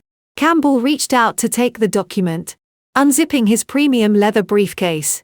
The mediator picked up his heavy brass stamp, ready to officially notarize the settlement and formally close the session. Beatrice let out a loud theatrical sigh, muttering something under her breath about how glad she was to finally be rid of me and my exhausting drama. But the mediator never got the chance to stamp the paper. Before the heavy brass seal could touch the crisp white page, the thick mahogany doors of the conference room swung open with a forceful commanding thud. The sudden noise echoed sharply against the glass walls, shattering the manufactured peace of the mediation session and causing Beatrice to jump in her seat. Meredith, who had been sitting quietly beside me, calmly stood up. She smoothed the front of her tailored blazer and took a deliberate step backward, clearing the pathway from the door to the center of the room. She had been quietly texting under the table for the last 10 minutes, coordinating the exact timing of this moment with the precision of a military strike. Two tall men walked into the room. They did not look like corporate lawyers. They did not have the polished, overly groomed appearance of the financial executives Harrison was used to bullying. They wore plain conservative dark suits, sensible shoes, and expressions of absolute unyielding authority. They moved with the synchronized precision of people who were entirely accustomed to walking into hostile environments and taking immediate unquestionable control. Beatrice immediately bristled at the intrusion, her sense of upper-class entitlement flaring up. "Excuse me," she snapped, glaring at the two men. "This is a private legal proceeding. You cannot just barge in here. We are in the middle of finalizing a confidential family matter." Mr. Campbell stood up, adopting his most aggressive courtroom posture to defend his wealthy client. "Gentlemen, I am going to have to ask you to step outside right now. This conference room is reserved and you are interrupting a court-mandated mediation." The two men ignored Beatrice entirely. They bypassed Mr. Campbell without giving him a single glance. Completely unfazed by his expensive suit and loud demands, they walked straight past the mediator and stopped directly across the table from Harrison. Harrison had frozen entirely. His hand was still suspended in the air, tightly clutching the fraudulent financial affidavit. The triumphant arrogant smirk that had been plastered across his face just seconds ago began to physically melt away, replaced by a sudden rigid tension. He recognized the specific type of authority these men carried. It was the kind of authority that could not be bought, manipulated, or intimidated by a senior fund manager. The man on the left reached into the inner breast pocket of his dark suit jacket. He pulled out a sleek leather wallet and flipped it open, dropping it flat onto the polished mahogany table right next to Harrison's expensive leather folder. A heavy silver badge caught the bright morning light. "Harrison," the man said, his voice flat, calm, and carrying the undeniable crushing weight of the federal government. "I am Special Agent Thompson, and this is Special Agent Davis. We are with the Internal Revenue Service Criminal Investigation Division." The entire room plunged into an absolute deafening silence. The mediator slowly lowered his brass stamp to the table, his eyes darting cautiously between the silver badge and Harrison's suddenly pale face. Beatrice opened her mouth to speak, but no sound came out. Mr. Campbell slowly sank back into his chair, the aggressive bluster instantly draining from his posture as he realized the catastrophic gravity of the situation his client had just dragged him into.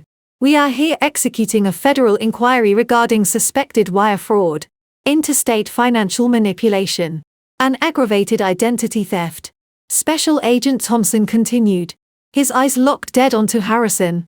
"Specifically, we are investigating the unauthorized transfer of $4 million to an offshore limited liability company registered in the Cayman Islands under the name Apex Holdings."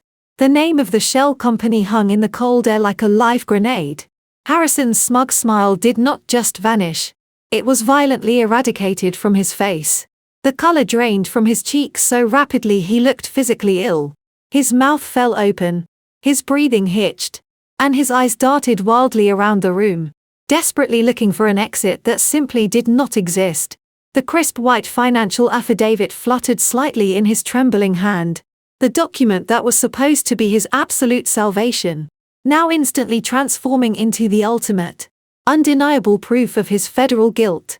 The heavy silence in the conference room was shattered by the sound of Harrison abruptly dropping the signed financial affidavit onto the table. The crisp paper slipped from his trembling fingers, landing face up next to the federal badge. Harrison swallowed hard, his Adam's apple bobbing in his throat. He looked at Special Agent Thompson, then at his own attorney, his eyes wide with a frantic, cornered energy. He forced a strained, unnatural chuckle, attempting to rebuild his shattered corporate facade. "Gentlemen, there has to be some kind of massive administrative misunderstanding here," Harrison stammered, raising his hands in a placating gesture. "I am a senior investment fund manager at a highly respected firm. I deal with complex international financial structures on a daily basis. Whatever anomalies your system flagged are simply standard corporate transactions. You are interrupting a private family matter over a banking clerical error." Special Agent Thompson did not smile. He did not blink. He stepped closer to the table, his imposing presence completely dwarfing Harrison's arrogant posture. "A $4 million international wire transfer executed through a residential internet protocol address and routed to an offshore shell company is not a clerical error," Harrison Thompson stated, his voice devoid of any warmth. "It is a highly deliberate action. We have the routing numbers. We have the timestamps. We know the funds were drained directly from your joint domestic brokerage account and moved into the Cayman Islands under the corporate umbrella of Apex Holdings. We also know that a $2 million margin loan was fraudulently secured against those exact funds less than 48 hours later. Harrison's chest heaved as he struggled to draw a full breath. The walls were rapidly closing in, and his brilliant master plan was publicly disintegrating. Mr. Campbell, finally, recovering from his initial shock, stood up and firmly placed a hand on Harrison's shoulder. My client will not be answering any questions without a formal review of your evidence. Agent Thompson, Mr. Campbell interjected smoothly, reverting to his aggressive defense mode. If you have a warrant, present it. Otherwise, this interrogation is completely inappropriate. But Harrison was too panicked to listen to his own legal counsel. He shrugged off his attorney's hand, his survival instincts completely overriding his common sense. He realized the federal agents possessed absolute proof that the money had been moved. He could not deny the existence of the Cayman account. So, he immediately pivoted to his ultimate backup plan. He decided to throw me directly under the bus. I did not move that money, Harrison blurted out, pointing a shaking finger directly across the table at me. If $4 million is missing from our joint brokerage account, you need to look right at her. She is a senior financial auditor. She tracks corporate funds for a living. She manages every single aspect of our household finances. I leave all the banking entirely up to her. Beatrice gasped loudly, immediately jumping to her son's defense. I knew it, she shrieked, glaring at me with absolute hatred. I always knew you were a greedy, vindictive woman. You stole my son's hard-earned money and hid it offshore so you could bankrupt him in this divorce. You are trying to frame him. Harrison eagerly nodded, leaning into his mother's aggressive narrative. Yes, exactly. She is the auditor. She knows exactly how to manipulate international banking systems. She forged the documents and moved the money to ruin my reputation. You are questioning the wrong person. Agent Thompson. My wife is the criminal here. Mr.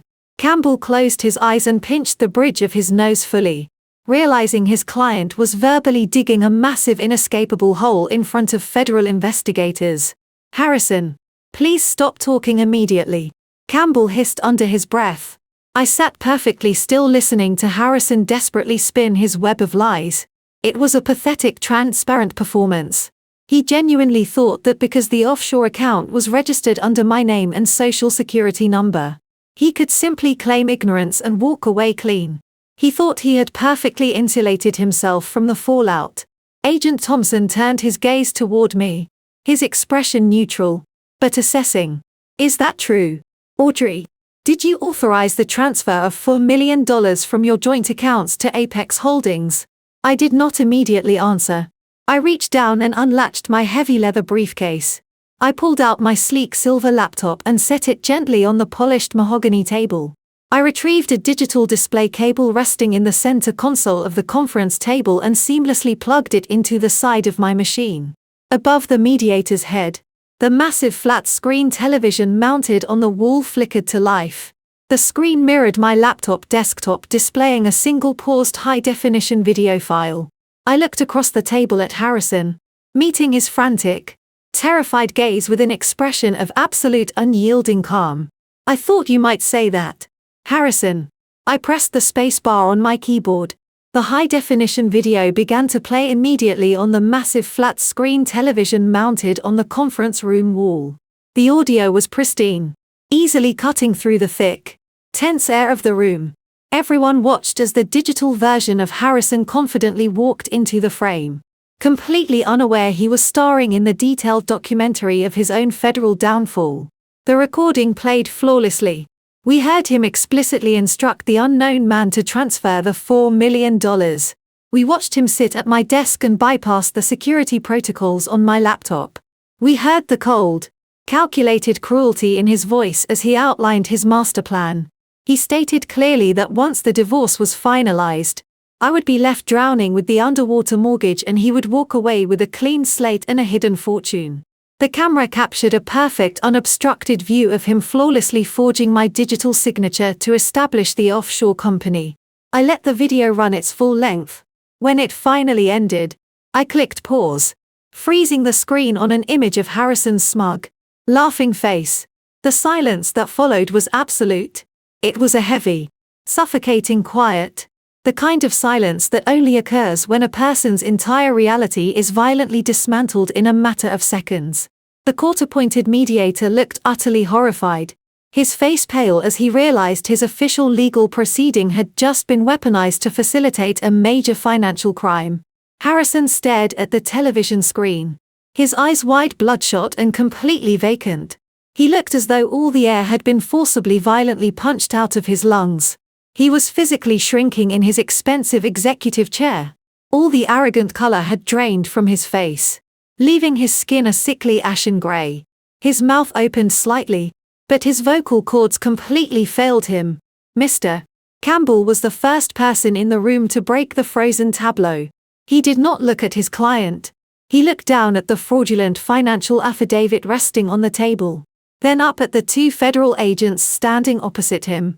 He reached out, grabbed his thick leather pad folio, and shoved it roughly into his premium briefcase.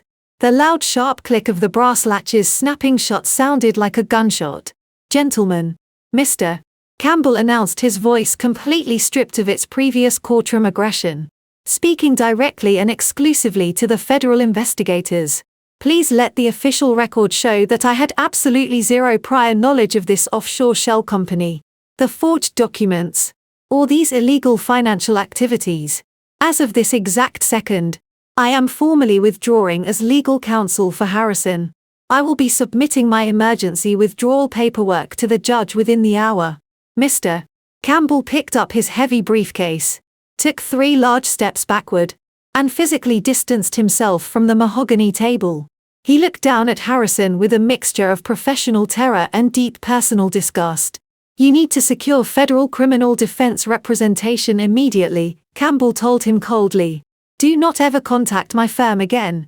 Harrison sat completely paralyzed, abandoned by his own high-priced lawyer and trapped by federal agents. But Beatrice was entirely incapable of accepting defeat. Her golden boy was being cornered and her toxic protective instincts flared into absolute overdrive. She slammed both of her hands down on the table and shot out of her chair. Her face flushed dark red with unhinged irrational rage. "You little snake!" Beatrix screamed, pointing a shaking, manicured finger directly at my face. "You illegally recorded him in his own home. That is a massive violation of privacy. You set him up. You probably hired that man in the video to trick my son." She turned her hysterical anger towards Special Agent Thompson. "Why are you just standing there looking at him? Arrest her right now. She is a manipulative, vindictive woman trying to steal my son's money. This is all a giant, elaborate setup to ruin our family name." Special Agent Thompson did not flinch at her screaming. He looked at Beatrice with the tired, unwavering patience of a man who dealt with delusional criminals and their enablers every single day. He reached into his dark suit jacket and pulled out a thick manila folder. He held it in his hands, his gaze shifting from Harrison's terrified face to Beatrix's furious one. "We do not make federal arrests based on the hysterical demands of family members," Agent Thompson stated calmly, his voice easily overpowering her. Shrieking, "We make arrests based on documented financial evidence. And while the video recording confirms the undeniable intent to commit wire fraud, our investigation into the actual source of the stolen funds revealed something much more concerning." Thompson opened the folder and pulled out a stack of heavily stamped banking documents. Harrison did not just empty the joint marital accounts to fund Apex Holdings. Thompson explained, his eyes locking directly onto Beatrice. He aggressively liquidated another major asset to inflate the offshore portfolio.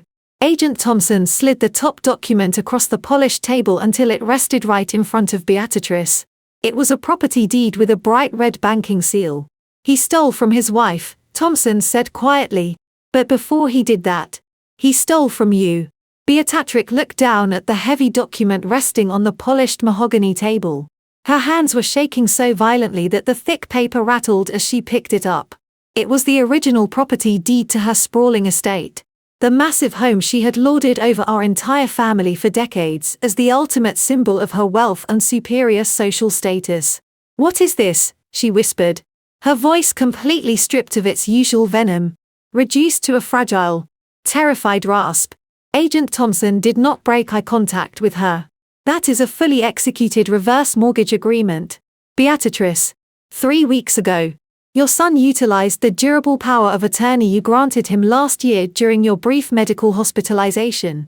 He bypassed your knowledge entirely, contacted a predatory private lending firm, and borrowed heavily against the remaining equity in your primary residence."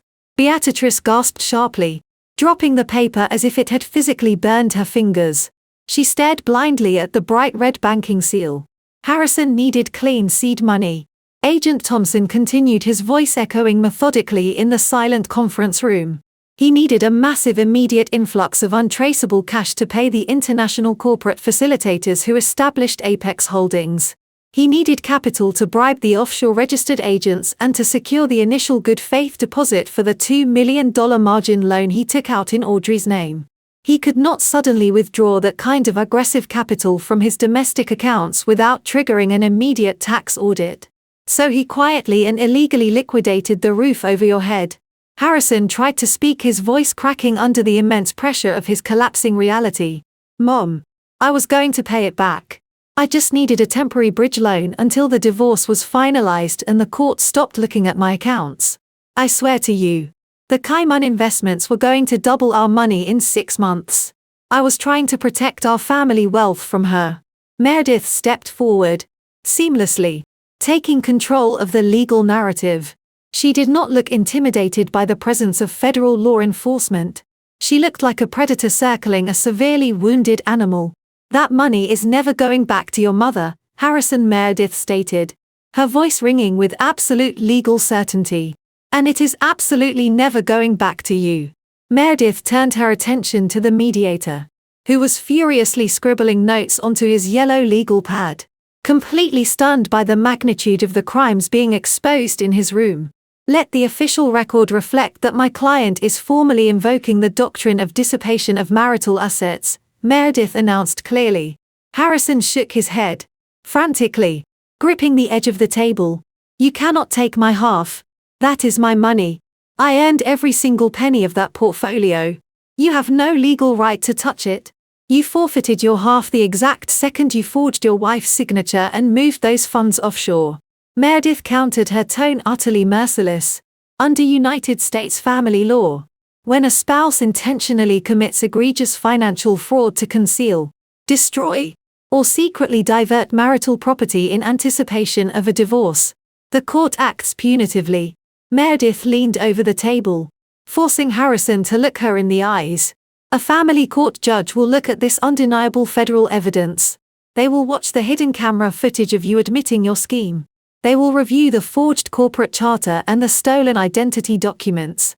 The judge will not simply divide the remaining assets down the middle. Because of your extreme documented financial abuse, the judge will award Audrey 100% of the $4 million as a punitive distribution. You walk away with absolutely nothing." Harrison looked completely hollowed out. The absolute crushing finality of his ruin was finally penetrating his massive ego. He had spent his entire marriage trying to control me, trying to make me feel small, incompetent, and financially dependent upon his supposed brilliance. Now, the United States legal system was about to legally strip him of every single penny he had ever claimed to own. But the federal agents were not finished delivering the consequences. Agent Davis, who had remained quietly standing near the conference room door, stepped forward and pulled another set of documents from his dark suit jacket. "The family court will handle the punitive divorce settlement," Agent Davis said, his voice deep and authoritative. "We are here strictly for the federal criminal violations. Harrison, the private bank holding the reverse mortgage on your mother's house, has officially flagged the transaction as severe elder financial abuse. Furthermore, your corporate firm was notified an hour ago regarding the massive irregularities in your executive accounts.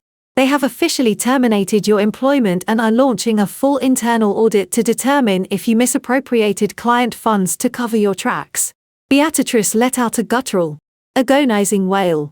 It was the devastating sound of a woman watching her entire identity, her hoarded wealth, and her pristine social status evaporate into thin air. She turned slowly to look at Harrison, the golden boy she had relentlessly protected, praised, and enabled her entire life. "You stole my home," she screamed, tears finally streaming down her face, completely destroying her perfect makeup. "You stole my home to fund your disgusting affair. You forged my signature on a reverse mortgage," Beatrice repeated, her voice rising in pitch until it was practically a screech. "You took the estate, the house my grandfather built. You gave it to a predatory lender so you could buy designer bags for a 24-year-old assistant." Harrison reached his hands out toward her, his face slick with cold sweat. "Mom, please, you have to understand. I was under so much pressure. Audrey was suffocating me. I had to secure my future. I was going to buy the house back. I had a master plan." The sheer delusion of his statement seemed to finally snap the last remaining thread of Beatrix's sanity. She did not yell again. Instead, she took one step forward, raised her right hand, and slapped him directly across the face. The sound of her palm connecting with his cheek was a sharp explosive crack that echoed off the glass walls of the conference room. It was not a theatrical dramatic slap. It was a vicious full-force blow fueled by the sudden terrifying realization that she was about to be homeless. Harrison's head snapped to the side. He stumbled backward, his hip crashing into the edge of the heavy mahogany table. A bright red handprint immediately began to bloom across his pale skin. He reached up, pressing his trembling fingers against his cheek, looking at his mother with wide, entirely bewildered eyes. For 35 years, he had been her absolute golden child. He was the flawless son who could do no wrong, the ultimate weapon she used to look down on everyone else. Now she looked at him as if he were a piece of garbage rotting on her expensive shoes. "Do not ever speak to me again," Beatrice hissed, her voice vibrating with pure hatred. "You are no son of mine. You are a thief." She turned around, grabbed her leather handbag, and stormed out of the conference room without looking back. She left him standing there completely abandoned by the only person who had ever truly enabled his toxic behavior. Special Agent Thompson stepped forward, breaking the stunned silence. He moved with swift professional efficiency. "Harrison, turn around and place your hands flat on the table. You are coming with us to the federal field office for an official interview regarding the fraudulent wire transfer and the forged corporate documents." Harrison did not argue. He did not ask for a lawyer. The fight had been completely drained out of him. He slowly turned around and placed his shaking hands on the polished wood. Agent Davis moved in behind him, conducting a quick pat down before instructing him to walk toward the door. As the two federal agents escorted him out of the room, Harrison stopped in the doorway and looked back at me over his shoulder. I expected to see rage in his eyes. I expected one final threat. But there was nothing left. He looked entirely hollow, like a man who had just watched his own funeral. He wanted me to show some sign of pity. He desperately wanted me to react to validate that he still mattered to me in some capacity. I did not give him anything. I sat perfectly still, my expression a mask of cold, absolute indifference. I simply watched him exist. For a raging narcissist like Harrison, being looked at with total apathy was a punishment far worse than the federal charges he was about to face. The agents placed a firm hand on his shoulder and guided him out into the hallway. The heavy mahogany doors swung shut, sealing his fate. The conference room was suddenly incredibly quiet. The mediator was still sitting at the head of the table, staring blankly at the wall, slowly packing his legal pads into his briefcase. He looked completely shell-shocked. Meredith turned to me, a brilliant, highly satisfied smile spreading across her face. "Well," she said, her voice bright and cheerful, "that went significantly better than I anticipated. I will draft a formal request for the punitive asset distribution and submit it to the family court judge this afternoon. The $4 million will remain safely frozen in the Cayman account until the judge officially transfers the legal title directly to you." "Thank you, Meredith," I replied, packing my 3 black binders back into my briefcase. "For everything." I left the law firm and took the elevator down to the main lobby. The sprawling marble floors no longer looked intimidating. They looked like a pathway to absolute freedom. I pushed through the heavy revolving doors and stepped out onto the busy city sidewalk. The crisp afternoon sun warmed my face, and for the first time in 6 years, I took a deep breath of air that felt entirely my own. Just as I started walking toward my hotel, my cell phone vibrated in my pocket. I pulled it out and unlocked the screen. It was a text message from Jamal. He had been quietly monitoring Harrison's digital footprint all morning to ensure the trap remained secure. The message read, "Just thought you should know your husband's beautiful new life is officially over. Madison booked a one-way flight to Florida at 10 this morning. She completely abandoned his leased Porsche in the airport short-term parking lot. She left the keys sitting right on the driver's seat and rolled all the windows down. The car is probably already stripped or stolen." 6 months have passed since that morning in the conference room. I am standing on the cedar deck of my newly purchased home, holding a glass of iced tea and watching the late afternoon sun filter through the massive oak trees in my backyard. The air smells like sweet barbecue smoke and freshly cut grass. There is no tension here. There is no walking on eggshells. No waiting for a sudden shift in mood. And absolutely no toxic energy. Jamal is standing by the stainless steel grill, expertly flipping burgers while his 2 young children run through the sprinklers on the green lawn. He looks relaxed, a stark contrast to the stressed, furious man I met in the underground parking garage. After the federal indictments came down on Harrison, Jamal made the hardest but most necessary decision of his life. He realized Naomi would never stop defending her brother and her mother. So, he filed for divorce and won primary custody of his kids. He completely cut off the toxic side of the family, choosing peace and sanity over the chaotic loyalty they demanded. We are the only family each other has left from that dark chapter of our lives. And that is exactly the way we both prefer it.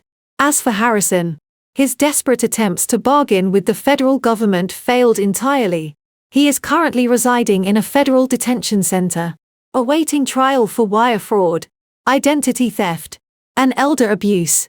The judge in our family court case did not hesitate for a single second. After reviewing the undeniable evidence of his egregious financial manipulation, she awarded me 100% of the $4 million Cayman account. Harrison was left with the underwater mortgage, the massive legal fees, and the $2 million default judgment from the international bank. Beatrice, having lost her sprawling estate to the reverse mortgage foreclosure, was forced to move into a tiny, cramped apartment on the outskirts of the city. Her country club friends abandoned her the exact moment the scandal hit the local news. They built their entire lives on maintaining appearances, and now they have nothing to show for it but absolute ruin. I did not just take the $4 million and retire to a quiet life. That money was the seed capital for my true calling. 2 months ago, I cut the ribbon on my own elite financial auditing firm right in the heart of the downtown financial district. I took my years of corporate auditing experience and pivoted entirely. Now I specialize exclusively in forensic accounting for women, navigating high net worth divorces, when arrogant men try to hide assets in offshore shell companies, domestic trusts or shadow accounts. Their wives hire me. I am the auditor who kicks down the digital doors. I have spent the last 8 weeks dismantling the financial empires of men who thought they were just as clever as Harrison. There is nothing more satisfying than handing a terrified woman the exact spreadsheet she needs to reclaim her power and secure her future. I step off the deck and walk toward the edge of the lawn, the cool grass soft beneath my bare feet. I turn to look back at my beautiful home, my successful business, and the peace I have finally cultivated. If you are watching this right now and you feel trapped in a situation where someone is actively trying to make you feel small, inadequate, or entirely dependent, I need you to listen to me very carefully. Do not ever ignore the quiet voice in the back of your mind telling you something is wrong. When someone suddenly needs space, when the financial accounts stop making sense, or when you catch a fleeting glimpse of disrespect, trust your gut. It is your most powerful defense mechanism. People like Harrison rely on your silence. They bank on your desire to keep the peace. They expect you to cry, to beg, and to eventually surrender. But you do not have to play the role of the broken victim. You have the ability to gather your evidence, build your strategy, and execute your exit with absolute surgical precision. You never have to compromise your dignity to expose a liar. You just have to let their own arrogance become their ultimate undoing. Know your absolute worth. Guard your independence fiercely. And when the time comes, do not be afraid to open the door and let the trash take itself out. Thank you so much for following my story. If my journey resonated with you, or if you have ever had to fight back against someone who severely underestimated your strength, please let me know your story in the comments below. Hit the like button and subscribe to the channel for more stories of women taking back their power. Remember, your future belongs entirely to you. Do not ever let anyone forge your signature on the life you are meant to live. The power of financial literacy and emotional restraint. The most profound takeaway from Audrey's journey is that raw emotional reactions rarely win battles. Meticulous preparation and financial literacy do. When faced with a partner's ultimate betrayal and calculated financial abuse, the natural human instinct is to lash out, demand immediate answers, or crumble entirely under the sheer weight of the deception. However, Audrey's story demonstrates that weaponizing your own competence is the most effective form of justice. By successfully compartmentalizing her heartbreak and leaning heavily into her professional expertise, she transformed herself from a vulnerable target into the untouchable architect of her own rescue. This story underscores a stark universal reality: financial independence and literacy are not just tools for building wealth. They are the fundamental armor required to protect your personal autonomy. Abusers like Harrison rely entirely on the assumption that their partners will be too paralyzed by emotional devastation to look closely at the numbers or challenge the false narrative. He weaponized the legal and banking systems, expecting his wife to sign her rights away just to make the pain stop. But because Audrey understood those systems deeply, she reversed his trap flawlessly. The broader lesson here is undeniable. You must know exactly where your money is. Understand every single legal document you put your name on, and maintain the composure to act strategically rather than impulsively when under fire. Panicking surrenders your power to the person trying to harm you, while methodical planning secures your permanent freedom.